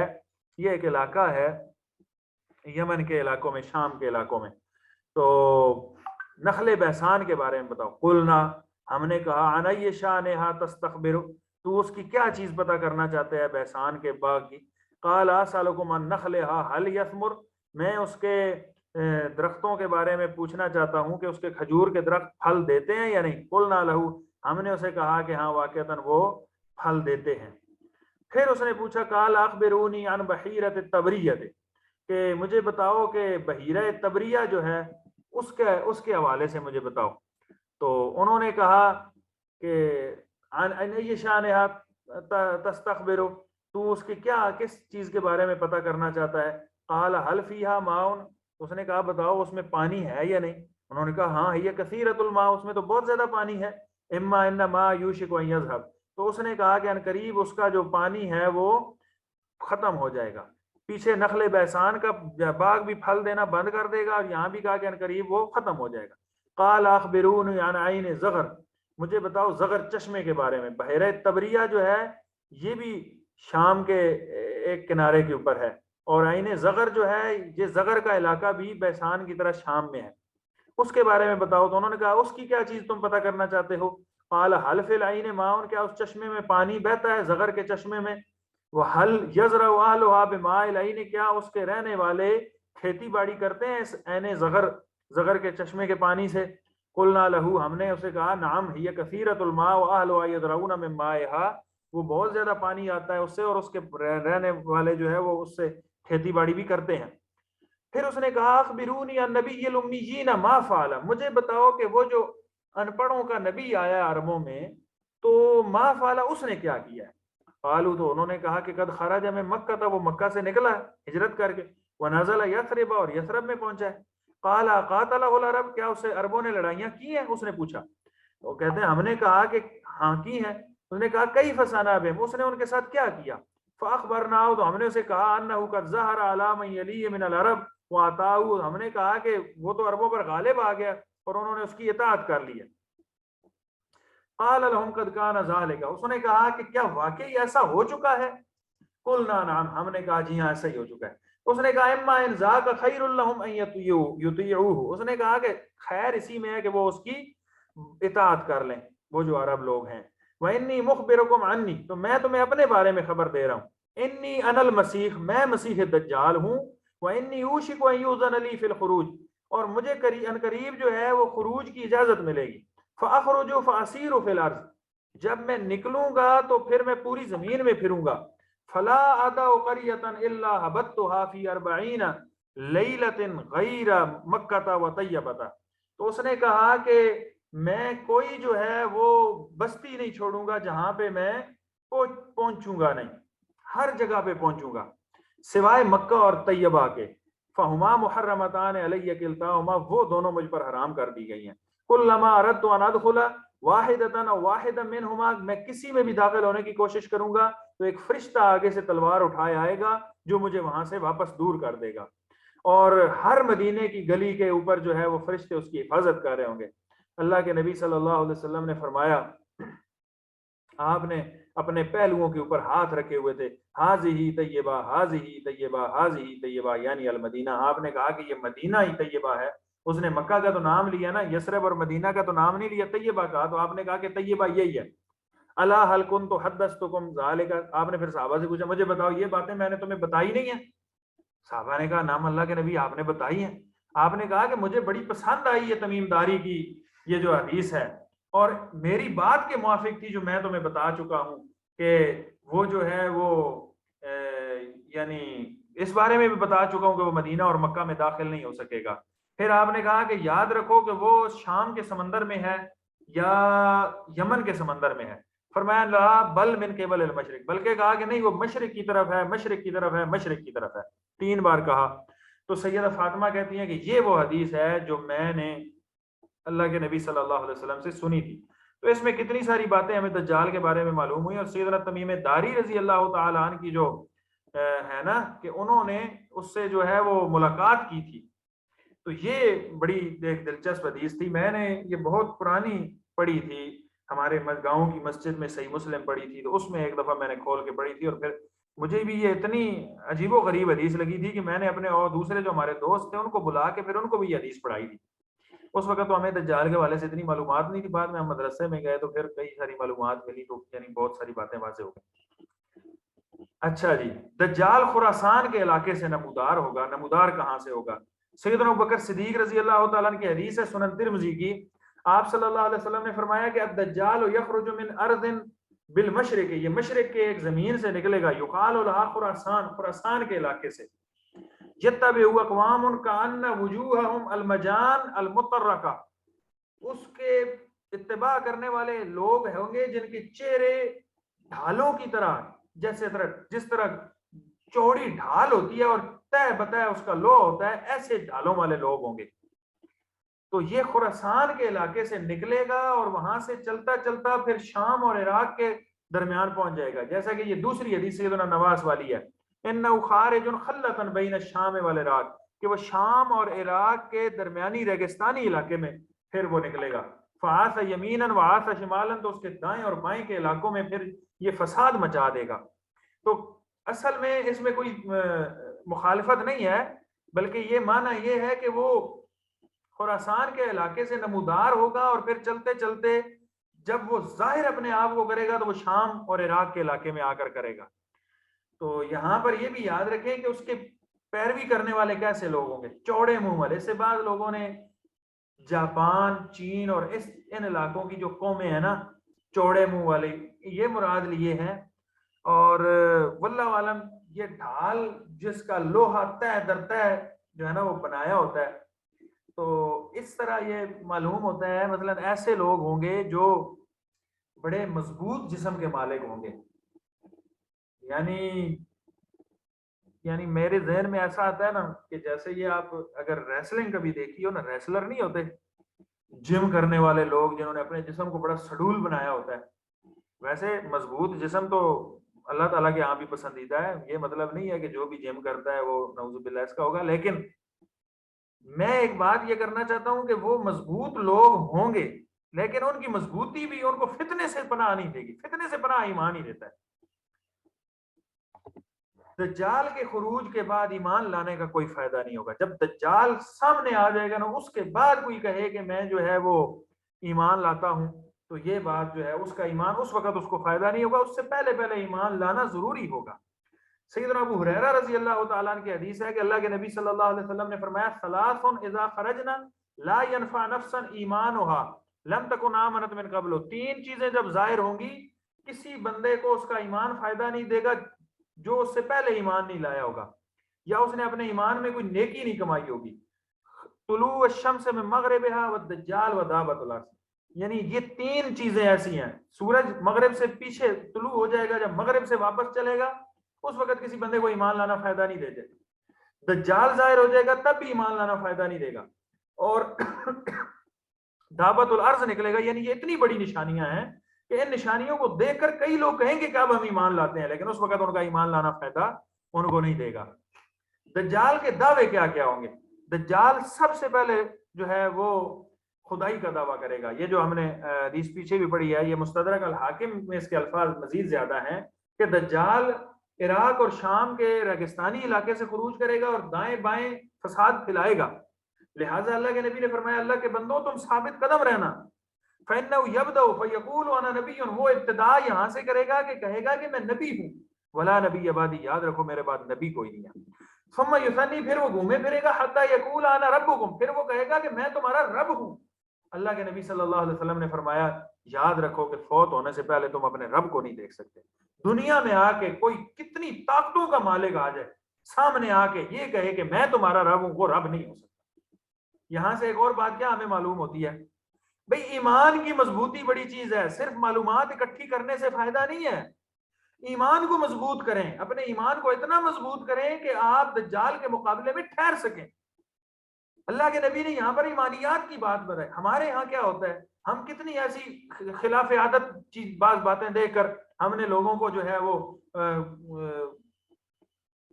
ان کی عام حالات سے ان کی شان میں غلو کر کے کہاں سے کہاں لے جاتے ہیں۔ دیکھیں جی یہ تو ولی، ہمارے ہاں ولایت کا معیار بھی عجیب و غریب قسم کے کام ہو گئے، کوئی کرتا ہے تو یہ ولی ہے، یعنی ہمارے ہاں کچھ ایسی چیزیں کنسپٹ ذہن کے اندر بیٹھ چکے ہیں کہ جو ہمیں کئی دفعہ گمراہی کے دہانے کے اوپر لے جاتے ہیں۔ تو دجال کے پاس اتنی طاقتیں تو ہوں گی، آگے ہم طاقتوں کا بھی ذکر کر رہے ہیں، لیکن یاد رکھو اللہ کے نبی نے ہمیں بڑی واضح ایک بات بتائی، ایمان تمہارا مضبوط ہونا چاہیے، عقیدہ تمہارا مضبوط ہونا چاہیے، رب کے بارے میں، رسول کے بارے میں، ملائکہ کے بارے میں، اور یہ جو بنیادی ارکان ایمان ہیں، ایمانیات میں سے ہیں، وہ مضبوط ہوں گے تو خود بخود اللہ تعالیٰ ہمیں دجال اور ہر فتنے سے اور دجال کے فتنے سے بھی محفوظ رکھے گا۔ دجال کے پاس کیسی کیسی طاقتیں ہوں گی تاکہ معلوم ہو کہ دجال جو ہے وہ کتنا جو ہے وہ شاطر قسم کا ہوگا اور کیسی تباہی مچائے گا۔ سیدنا حذیفہ رضی اللہ تعالیٰ عنہ کی حدیث ہے کہ رسول اللہ صلی اللہ علیہ وسلم نے فرمایا ان مع الدجال اذا خرج ماء و نارا، انہوں نے کہا کہ دجال جب نکلے گا تو دجال کے ساتھ جو ہے وہ پانی اور آگ دونوں، ایک پانی کو وہ جنت کہہ رہا ہوگا اور آگ کو وہ جہنم کہہ رہا ہوگا، دونوں اس کے ساتھ ہوں گی۔ اللہ کے نبی صلی اللہ علیہ وسلم نے فرمایا سنو، جو لوگوں کو آگ نظر آئے گی وہ در حقیقت ٹھنڈا پانی ہوگا، اور جو لوگوں کو پانی نظر آئے گا وہ در حقیقت آگ ہوگی جو جلا دے گی۔ فمن ادرک منکم فلیقع فی الذی یری انہا نار فانہ عذب بارد، جو تم میں سے دجال کا فتنے کا سامنا کرے تو اس کے ساتھ جو پانی ہوگا، جو آگ ہوگی، اس کے اندر چھلانگ لگا دینا، اس میں چلے جانا، وہ در حقیقت بڑا میٹھا پانی ہوگا، ٹھنڈا پانی ہوگا۔ تو اس لحاظ سے دجال کے پاس ایسی کچھ امور ہوں گے، ایسی طاقتیں ہوں گی جو عموماً لوگوں کے پاس نہیں ہوتی، یا عموماً کسی بندے کے پاس ہونا ناممکن ہے، جیسا کہ اس نے اپنے ساتھ یہ جنت جہنم یا آگ اور پانی لگایا ہوگا۔ اسی طرح ایک اور حدیث میں آتا ہے کہ سیدنا مغیرہ بن شعبہ کہتے ہیں کہ میں اللہ کے نبی صلی اللہ علیہ وسلم سے دجال کے بارے میں بہت پوچھتا تھا، ما سأل احد النبی عن الدجال اکثر ما سألت، اتنا کسی نے بھی نہیں پوچھا جتنا میں پوچھتا تھا۔ اب یہاں سے بھی دلچسپیوں کا اندازہ لگائیں، وہ اتنا پوچھتے تھے کہ دجال کے بارے میں ہمیں معلوم ہونا چاہیے۔ فَإِنَّهُ قَالَ لِي، ایک دفعہ اللہ کے نبی صلی اللہ علیہ وسلم نے مجھے فرمایا ما يَضُرُّكَ مِنْهُ قُلْتُ لِأَنَّهُمْ يَقُولُونَ، اللہ کے نبی نے کہا کہ مغیرہ آپ کو اس سے کوئی نقصان نہیں ہونے والا، تو میں نے کہا کہ اللہ کے نبی لوگ یہ کہتے ہیں اِنَّ مَعَهُ جَبَلَ خُبْزٍ وَنَهْرَ مَاءٍ، اس کے ساتھ روٹی کا پہاڑ ہوں گے اور پانی کی نہر ہوگی اس کے ساتھ، یعنی ایسی چیزیں ہوں گی آخر بندے کا ایمان ڈگمگا جائے گا نا۔ ہمارے ہاں تو جو ہے وہ کرامتوں کے نام پر ایسی باتیں عجیب و غریب قسم کی جو ہے وہ نوٹ کی جاتی ہیں، تو اسی پر ہی جو ہے وہ ہمارا ایمان تو ڈگمگا جاتا ہے۔ تو یہاں پر تو اتنی بڑی جو ہے وہ ایک لحاظ سے اپنے بات سامنے کہ اس کے ساتھ روٹی کا پہاڑ ہوگا اور پانی کی نہر ہوگی، اتنی بڑی چیز ہوگی، تو یہ اللہ کے نبی صلی اللہ علیہ وسلم نے فرمایا کہ وہ اہون علی اللہ من ذالک، اللہ پر وہ اس سے بھی زیادہ آسان ہے۔ یعنی یہ یاد رکھو کہ کسی پاس روٹی کا پہاڑ ہو تو یہ ضروری نہیں ہے وہ رب ہے، اللہ تعالیٰ تو کئی روٹی کے پہاڑ بنا سکتا ہے، کئی پانی کی نہریں جاری کی ہوئی ہیں اس نے، اللہ تعالیٰ تو اس سے زیادہ طاقتوں کا مالک ہے، لیکن وہ اپنا رب ظاہر کرنے کے لیے اپنے آپ کو وہ ایسی طاقتیں وہ ظاہر کرے گا، اس کے پاس ہوں گی۔ اسی طرح کسی کو مارنے اور زندہ کرنے کی بھی طاقت ہوگی۔ سیدنا ابو سعید خدری رضی اللہ تعالیٰ عنہ کی حدیث ہے، یہ بھی صحیح بخاری وغیرہ میں آتی ہے، صحیح مسلم میں بھی، کہتے ہیں کہ ایک دفعہ اللہ کے نبی صلی اللہ علیہ وسلم نے ہمیں بڑی طویل گفتگو کی ہم سے دجال کے بارے میں، تو اس میں جو آپ صلی اللہ علیہ وسلم نے فرمایا کہ دجال مدینے کی گلیوں میں نہیں داخل ہو سکے گا، وہ بعض مدینے کی گلی، مدینے سے دور وہ کچھ گھاٹیوں کے اندر ٹھہرے گا۔ فَيَخْرُجُ إِلَيْهِ يَوْمَئِذٍ رَجُلٌ، تو مدینے سے ایک بندہ نکلے گا اس کی طرف جائے گا، وَهُوَ خَيْرُ النَّاسِ، اور وہ لوگوں میں اس وقت کا سب سے بہترین لوگ آدمی ہوگا. فَيَقُولُ، وہ کہے گا جب اس کو دیکھے گا نا وہ بندہ، تو کہے گا أَشْهَدُ أَنَّكَ الدَّجَّالُ الَّذِي حَدَّثَنَا رسول اللہ صلی اللہ علیہ وسلم حدیثه، وہ کہے گا کہ میں یہ گواہی دیتا ہوں کہ تو دجال ہے جو ہم نے حدیثیں پڑھی ہیں رسول اللہ صلی اللہ علیہ وسلم کی. اللہ اکبر. یہاں پہ ایک نقطہ میرے ذہن میں اور بڑا کمال کا نقطہ آ گیا، بات سنیے گا ذرا. وہ بندہ کیا کہے گا کہ تو دجال ہے، ہم نے نبی صلی اللہ علیہ وسلم کی حدیث پڑھی ہے کہ دجال آئے گا. جو حدیث کے منکر ہیں وہ تو دجال کے فتنے کا سب سے پہلے شکار ہوں گے. جو آج حدیث کا ہی انکار کر رہے ہیں وہ تو دجال کا سب سے پہلے شکار ہوں گے. جو بندہ دجال کا مقابلہ کر رہا ہے وہ تو اللہ کے نبی کی حدیث کی روشنی میں کرے گا. آج ذرا دیکھیں کہ نبی صلی اللہ علیہ وسلم کی حدیث کے مطابق کون ہے، اور حدیث سے محبت کرنے والا کون ہے، اور حدیث کا انکار کرنے والا کو. یہ تو باقاعدہ فتنہ انکار حدیث تو دنیا میں ایک مشہور فتنہ ہے نا. فَيَقُولُ الدَّجَّالُ، دجال کہے گا أَرَأَيْتُمْ إِنْ قَتَلْتُ هَذَا ثُمَّ أَحْيَيْتُهُ هَلْ تَشُكُّونَ فِي الْأَمْرِ. وہ دجال اپنے پاس جو لوگ ہوں گے نا انہیں کہے گا کہ دیکھو یہ ایک بندہ آیا ہے، اگر میں اس کو ماروں اور پھر زندہ کر دوں کیا تم پھر میرے بارے میں شک کرو گے؟ وہ کہیں گے پھر تو کوئی شک ہی نہیں ہے نا، آپ بندے کو ماریں زندہ کر دیں تو یہ تو سمجھو کہ پھر رب کا کام ہے نا مارنا اور زندہ کرنا، تو یہ تو تم نے ربی کام کر دیا. تو وہ فیقتلہ، وہ اس کو قتل کرے گا، ثم یحیی، پھر اس کو زندہ کرے گا. فیقول، وہ بندہ کہے گا اللہ کی قسم آج تو مجھے اس سے پہلے اتنا یقین نہیں تھا کہ دجال آئے گا یا دجال کیا ہوگا، لیکن آج مجھے پکا میں بصیرت سے کہہ رہا ہوں کہ تو ہی دجال ہے. دجال اس کو دوبارہ قتل کرنے کی کوشش کرے گا لیکن اس پر قابو نہیں پا سکا. صحیح مسلم کی حدیث ہے کہ اللہ تعالیٰ اس کی گردن سے لے کر نیچے پیٹ تک اس کے جسم کو تانبے کا بنا دے گا اور وہ دجال اس کے جسم کو دوبارہ نہیں کاٹ سکے گا. یہ سیدنا نواس بن سمعان رضی اللہ تعالیٰ عنہ کی جو حدیث ہے تو اس میں بھی اس کی کچھ جو ہے وہ ذکر ہوئی ہیں. اس میں یہ چیزیں دیکھ لیں جو یہ یہاں سے اگر میرا کرسر آپ کو نظر آ رہا ہے تو یہ عبدالعزیٰ بن قطن تک تو ہم نے پڑھ لی تھی نا. فمن ادرکہ منہ، تو اللہ کے نبی صلی اللہ علیہ وسلم نے فرمایا جو دجال کو پالے تو وہ سورہ کاف کی ابتدائی 10 آیتیں ابتدائی آیات پڑھے. پھر آپ نے فرمایا کہ وہ شام اور عراق کے درمیانی علاقے سے ریگستانی علاقے سے نکلے گا اور فساد مچائے گا. یا عباد اللہ فثبتوا، تو اے اللہ کے بندو ثابت قدم رہنا. صحابہ کہتے ہیں پھر ہم نے اللہ کے نبی سے پوچھا کہ وہ دنیا میں کتنا عرصہ رہے گا؟ آپ نے فرمایا کہ 40 دن وہ ٹوٹل رہے گا. یوم ان کا سنتن، اس کا پہلا دن جو ہے وہ 1 سال کے برابر ہوگا. وہ یوم ان کا شہرن، اور اس کا دوسرا دن جو ہے وہ 1 مہینے کے برابر ہوگا. وہ یوم ان کا جمعتن، اور تیسرا دن جو ہے وہ 1 ہفتے کے برابر ہوگا. وسائر ایامی کا یامکم، باقی پورے جو باقی 37 مثلا دن بنتے ہیں نا تو وہ جو ہے وہ عام دنوں کی طرح ہوں گے. تو ہم نے کہا اللہ کے رسول فذالک الیوم الذی کسنۃ اتکفینا فی صلاۃ یوم، ہم نے کہا اللہ کے نبی جو دن سال کا ہوگا تو کیا ہم اس میں صرف 5 نمازیں ہی پڑھیں گے ایک دن کے لیے؟ آپ نے فرمایا نہیں، اس سال والے دن میں تم نے جو ہے وہ اندازے سے نمازیں پڑھتے رہنا ہے 24 گھنٹوں کے حساب سے. پھر ہم نے کہا کہ اللہ کے نبی وہ دنیا میں کیسے نکلے گا، کیا تیزی ہوگی، کس تیزی سے آئے گا؟ کیونکہ 40 دنوں میں جو وہ پوری دنیا گھومے گا. تو آپ صلی اللہ علیہ وسلم نے فرمایا کل غیث، اس بارش کی طرح، استدبرت الریح، جس کو ہوا آگے پھینکتی ہے نا بارش کو، پیچھے سے ہوا آتی ہے اور تیز بارش جو ہے وہ آگے اگلے علاقے کی طرف پہنچتی جاتی ہے، اس طرح وہ چلے گا. فیاتی علی القوم، وہ ایک لوگوں کے پاس آئے گا، فیدعوہم فیؤمنون بہ ویستجیبون لہ، وہ کچھ لوگوں کو کہے گا، اپنے رب ہونے کا دعویٰ کرے گا تو وہ اس کو قبول کر لیں گے اس کی بات کو. تو وہ آسمان کو حکم دے گا، آسمان بارش برسائے گا، زمین کو حکم دے گا، زمین اپنے غلے اگائے گی. تو شام کو جب ان علاقوں کے لوگوں کی جانور واپس آئیں گے نا چر کے، تو ان کی جو کوہانے ہوں گی وہ لمبی ہوئی پڑی ہوں گی، دودھ سے تھن بھرے ہوئے ہوں گے، اور ان کے پہلو جو ہے وہ خوب جو ہے وہ چوڑے ہوئے پڑے ہوں گے. پھر وہ دوسری قوم کے پاس آئے گا اور انہیں کہے گا کہ تم میری بات مان لو، تو وہ اس کی بات نہیں مانیں گے. تو وہ ایسی حالت میں سکو کریں گے کہ ان کا سارا مال برباد ہو چکا ہوگا. پھر وہ ایک بندے کو بلائے گا جو نوجوان ہوگا، اس کو تلوار سے جو ہے وہ قتل کر دے گا. اور یہ وہ حدیث ہے جو میں آپ لوگوں کو بتا چکا ہوں کہ یہ وہی بندہ ہوگا جو مدینہ سے نکلے گا. وہ اسے کہے گا، وہ اسے قتل کرے گا، 2 ٹکڑے کر کے چھوڑ دے گا، پھر اسے کہے گا کہ تو زندہ ہو جا. وہ بندہ زندہ ہو جائے گا اور مسکرا رہا ہوگا. تو ایسی حالت ہوگی اس با صلی اللہ علیہ مسیح ابن مریم، اس وقت اللہ تعالیٰ مسیح ابن مریم علیہ الصلوۃ والسلام کو نازل فرمائے گا. وہ دمشق شہر کے ایک مشرقی کنارے میں سفید مینار سے اتریں گے. دو فرشتوں کے جو ہے وہ کندھوں پر، پروں پر جو ہے وہ اپنے ہتھیلیاں رکھے ہوئے ہوں گے. ان کے سر سے پانی کے قطرے ٹپک رہے ہوں گے.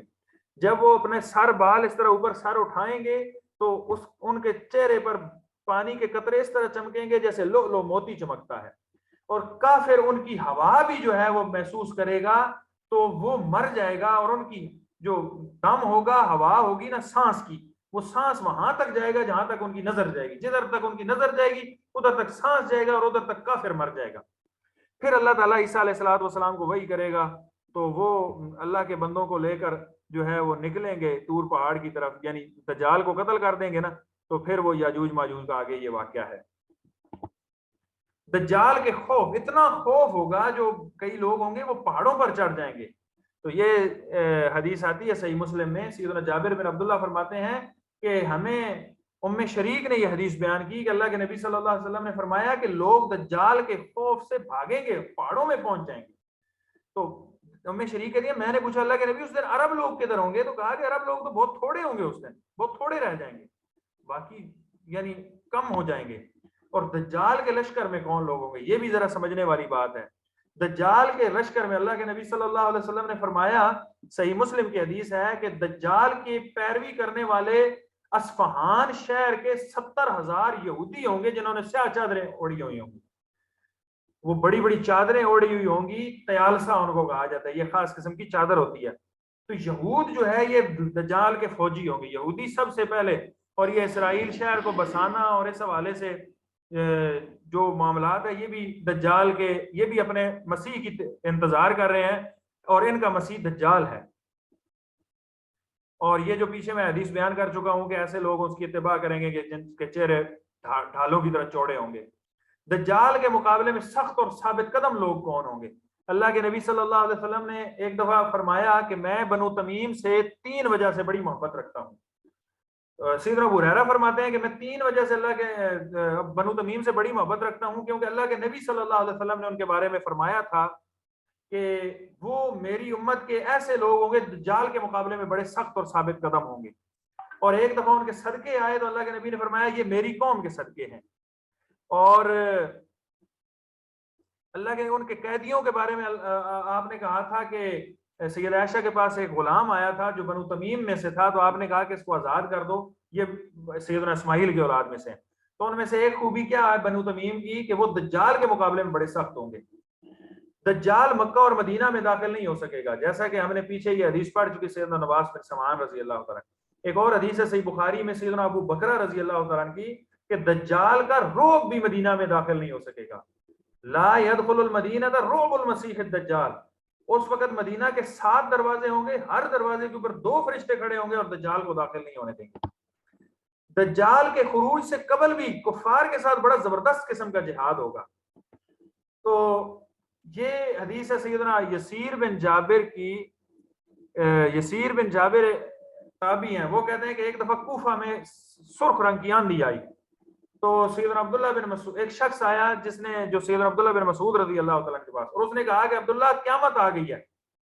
تو سیدنا عبداللہ بیٹھے ہوئے تھے ٹیک لگا کر، تو سیدھے ہو کر بیٹھ گئے. انہوں نے کہا کہ قیامت جو ہے وہ تب تک نہیں آئے گی جب تک کہ وراثت تقسیم ہوتی رہے گی اور لوگ مال غنیمت ملنے پر خوش ہوتے رہیں گے، تب تک قیامت نہیں آئے گی. پھر انہوں نے کہا کہ یہ جو شام کے علاقے کی طرف جو ہے وہ کہا یہ جو علاقہ نہیں ہے، فقال عدو یجمعون علی اہل الاسلام، اس شام کے علاقے میں دشمن، مسلمانوں کے دشمن جمع ہو جائیں گے. اور انہوں نے کہا کہ اہل اسلام بھی شام کے علاقے میں جمع ہو جائیں گے. پھر انہوں نے کہا کہ وہاں پر شدید قسم کا جو ہے وہ قتال ہوگا، لڑائی ہوگی ان دشمنوں کے ساتھ، عیسائیوں کے ساتھ. انہوں نے کہا کہ عیسائی ہوں گے، تو ہاں وہ عیسائی ہوں گے. پھر مسلمانوں کے 3 گروہوں میں مسلمان بٹ جائیں گے. ایک گروہ جو ہے وہ جب لڑے گا تو یعنی فَيَقْتَتِلُونَ حَتَّى يَحْجُزُ بَيْنَهُمُ اللَّيْلَ فَيَفِيَ هَؤُلَاءِ وَهَؤُلَاءِ كُلُّ غَيْرَ غَالِبٍ. 3 گروہوں میں مسلمان بٹ جائیں گے. پہلے دن جو لوگ لڑنے جائیں گے تو شام تک لڑتے رہیں گے، کوئی ایک دوسرے پر غالب نہیں آئے گا. اور مسلمانوں کا جو گروہ ہے وہ فنا ہو جائے گا، سارے مسلمان فوت ہو جائیں گے۔ دوسرے دن جو ہے وہ پھر مسلمانوں کا لشکر جائے گا، پھر شام تک لڑے گا، کوئی کسی کو فتح نہیں ہوگی، اور جو لشکر دوسرے دن جائے گا وہ بھی مر جائے گا، یعنی مارا جائے گا، شہید ہو جائیں گے۔ تیسرے دن جب لشکر جائے گا تو وہاں پر جو ہے وہ تیسرے دن اللہ تعالی مسلمانوں کو فتح دیں گے۔ تو اتنی قتل ہوگا، اتنا قتل ہوگا، اور یہ وہ ملحمہ کبریٰ جس کو کہا جاتا ہے، بڑی جنگ، عظیم جنگ، جنگ عظیم ہوگی دنیا کے اندر۔ یہ کفر ایک طرف ہوگا، مسلمان ایک طرف ہوں گے، مسلمانوں کا ایک ہی لڑی میں مسلمان ہوں گے اور کفر بھی ایک ہی لڑی میں ہوں گے۔ وہاں پر جو ہے وہ انہوں نے کہا، سیدنا عبداللہ بن مسعود نے، جب یہ جنگ ہوگی، آخری لشکر میں بھی لوگ مارے جائیں گے، لیکن اللہ تعالیٰ مسلمانوں کو فتح جب دے گا تو وہاں پر 99/1 کی جو ہے وہ ریشو ہوگی، ایک بندہ بچے گا، 99 مارے جائیں گے۔ جو ایک بچے گا تو وہ فرماتے ہیں، سیدنا عبداللہ بن مسعود فرماتے ہیں کہ مجھے بتاؤ کہ وہ مال غنیمت کو پا کر کیسے خوش ہوگا اور کون سی وراثت تقسیم کرے گا؟ کوئی وراثت وہ تقسیم نہیں کر سکے گا۔ وہاں پر جو لوگ بچ جائیں گے ان کو آ کر ایک بندہ آ کر بتائے گا چیختے ہوئے، کہے گا وہ لوگوں پیچھے تمہارے گھروں میں دجال آ چکا ہے۔ وہ پھر پیچھے مڑیں گے، 10 بندوں کو وہ بھیجیں گے کہ جاؤ پتہ کرو واقعی دجال آ چکا ہے۔ وہ 10 بندے میری امت کے بہترین لوگوں میں سے ہوں گے، یہ نبی کریم صلی اللہ علیہ وسلم نے فرمایا۔ تو یہ سیدنا عبداللہ بن مسعود رضی اللہ تعالیٰ عنہ جو ہے ان سے ہے یہ روایت۔ تو یہ دجال کے ساتھ جو ہے وہ مسلمانوں کا، یعنی دجال سے قبل ایک بہت بڑی جنگ بھی ہوگی، دجال اور اس کے پیروکاروں کے خلاف پھر مسلمانوں کا جہاد بھی ہوگا۔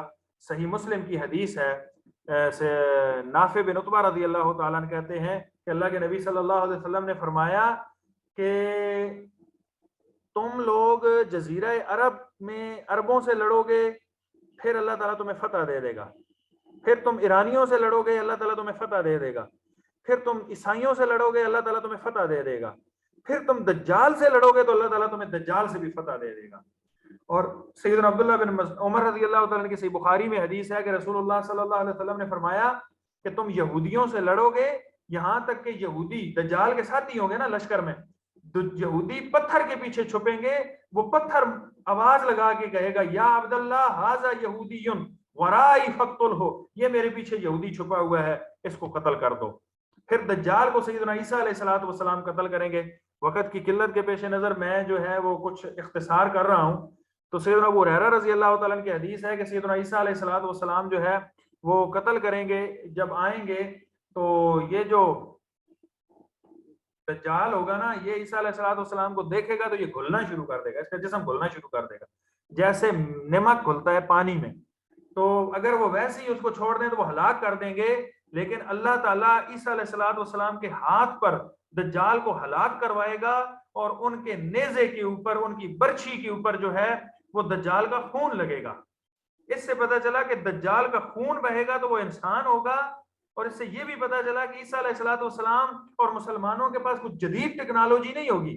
اس وقت دنیا پھر اپنے اس انتہائی ترقی کے بعد واپس جو ہے وہ تلواروں کے دور میں پہنچے گی، اور اس وقت ان تلواروں کے ساتھ مسلمانوں کی جو ہے وہ لڑائیاں ہوں گی، اور کفار کی بھی۔ یعنی یہاں پر کوئی جدید ٹیکنالوجی کا ذکر نہیں آتا، واللہ اعلم بالصواب۔ اب آخری ٹاپک رہ گیا ہے کہ دجال سے حفاظت کیسے ممکن ہو سکتی ہے۔ سب سے پہلی بات یہ ہے، سیدہ عائشہ رضی اللہ تعالیٰ عنہ فرماتی ہیں کہ اللہ کے نبی صلی اللہ علیہ وسلم ہر نماز میں دجال سے پناہ کی دعا پڑھا کرتے تھے۔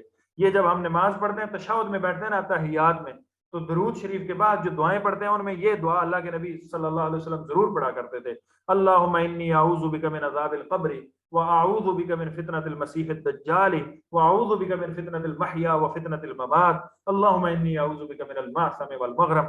یہ 4 فتنوں سے آپ جو ہے وہ پناہ مانگا کرتے تھے، قبر کے عذاب سے، فتنہ مسیح الدجال سے، اور زندگی اور موت کے فتنے سے، اور گناہ اور قرض کے فتنے سے۔ تو یہ اس دعا کے پڑھنے سے بھی اللہ تعالیٰ جو ہے وہ دجال کے فتنے سے محفوظ رکھے گا۔ سورہ کہف کی ابتدائی 10 آیات یاد کر لینا، یہ بھی دجال کے فتنے سے محفوظ کرنے والی ہیں، جیسے کہ صحیح مسلم، سنن نبی داؤد وغیرہ کی احادیث آتی ہیں۔ اسی طرح دجال سے جب لڑائی ہوگی تو یہ حق و باطل کا آخری مارکہ ہوگا، اس کے بعد کوئی حق اور باطل کے درمیان مارکہ نہیں ہوگا، تو اس کے خلاف جہاد کرنے والوں کو اللہ تعالیٰ اس فتنے سے محفوظ رکھے گا۔ اللہ کے نبی صلی اللہ علیہ وسلم نے فرمایا کہ لا تزال طائفۃ من امتی یقاتلون علی الحق ظاہرین علی من ناواہم حتی یقاتل آخرہم المسیح الدجال، کہ میری امت کا ایک گروہ ہمیشہ حق کے لیے لڑتا رہے گا اور ان لوگوں پر غالب رہے گا جو ان سے دشمنی کریں گے، یہاں تک کہ ان کے آخری لوگ مسیح دجال سے قتال کریں گے۔ تو اس لشکر میں شامل ہو جانا، اگر دجال کا ظہور ہو، جس لشکر نے دجال کے ساتھ لڑائی کرنی ہے اس کے فوجیوں سے، تو یہ بھی دجال سے محفوظ رکھنے کا ایک ذریعہ ہے۔ تیسری بات، چوتھی بات یہ بھی ہے کہ دجال سے بچنے کے لیے جب وہ ظاہر ہو جائے تو اس سے دور بھاگنا ہے، جیسا کہ میں نے اصول السنہ کے کورس میں بھی یہ بات بتائی تھی، جہاں پہ معلوم ہو کہ فتنہ ہے وہاں سے الٹ سمت میں بھاگا کریں۔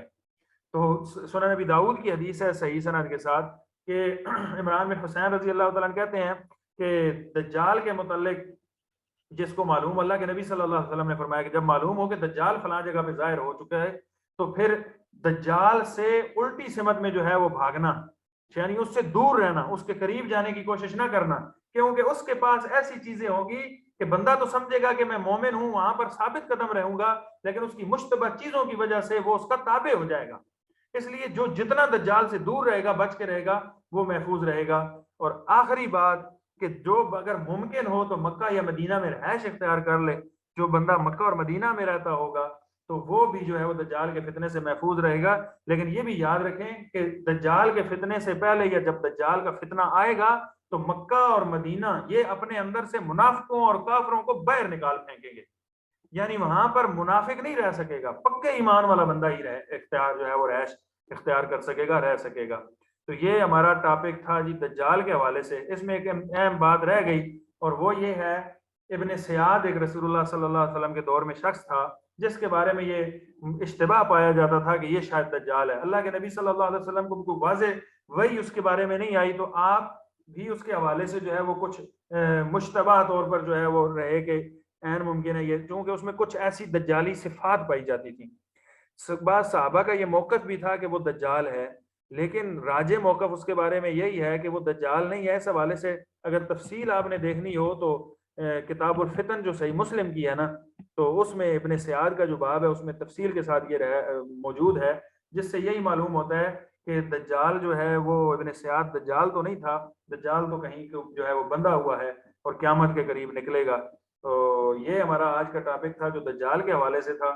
میں آخر میں ایک بات جو ہے وہ کرنا ضروری سمجھتا ہوں، ہمارے ہاں یہ سمجھا جاتا ہے کہ دجال کے بارے میں ہم یہ کریں کہ معلومات اکٹھی کی جاتی ہیں، اور ہمارے ہاں آج کل یوٹیوب پہ لوگ بیٹھے ہیں، یہ یاد رکھیں یوٹیوب پہ کئی لوگ ایسے بیٹھے ہوتے ہیں جنہوں نے اپنا چینل جو ہے وہ وائرل کرنا ہوتا ہے، اور وہاں پر انہیں آل فور اور ایسی باتیں کرنے کی ضرورت محسوس ہوتی ہے جو لوگوں کے اندر نئی اور عجیب ہوں، اور نئی اور عجیب باتوں کی طرف کبھی بھی نہ جائیں۔ میں نے آپ کے سامنے آج صحیح ترین احادیث رکھنے کی کوشش، کئی ایسی احادیث تھیں جن کے بارے میں صحیح تحقیق جو ہے وہ سامنے نہیں تھی تو میں نے ان کو سکپ کیا تاکہ صحیح ترین معلومات آپ کے سامنے رکھی جائیں۔ بعض لوگ جو ہے نا، آپ دجال کا ٹاپک کھولے، میں نے تھوڑا سا سرچ کرنے کی کوشش کی، میرا تو دماغ گھوم گیا کہ ایسے ایسے فتنے اور ایسے ایسے لوگ اور ایسی ایسی عجیب و غریب باتیں کی جا رہی ہیں۔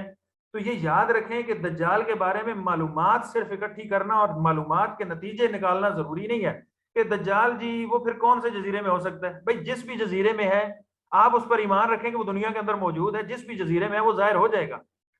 تو ہمارا کام کیا ہے کہ ہم اپنی ایمانی تیاری کریں اس کے خلاف ہونے کی۔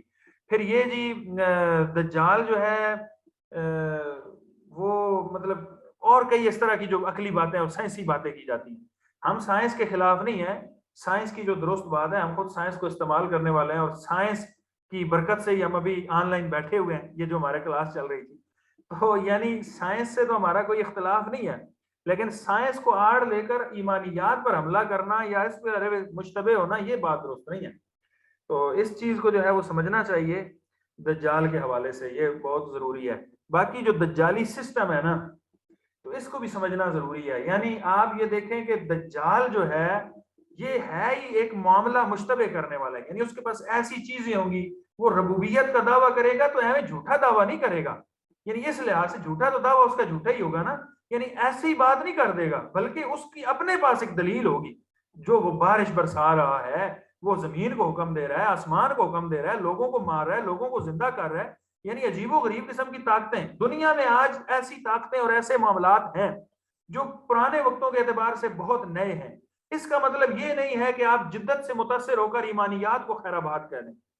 اس کا مطلب یہ ہے کہ بھائی آپ جو ہے وہ اپنے ایمان کو مضبوط کریں اور اس کا مقابلہ کرنے کی کوشش کریں.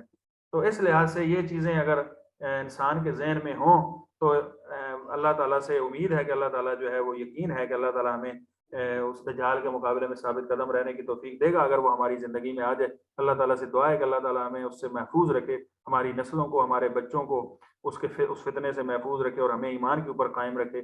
وآخر دعوانا الحمد للہ رب العالمین.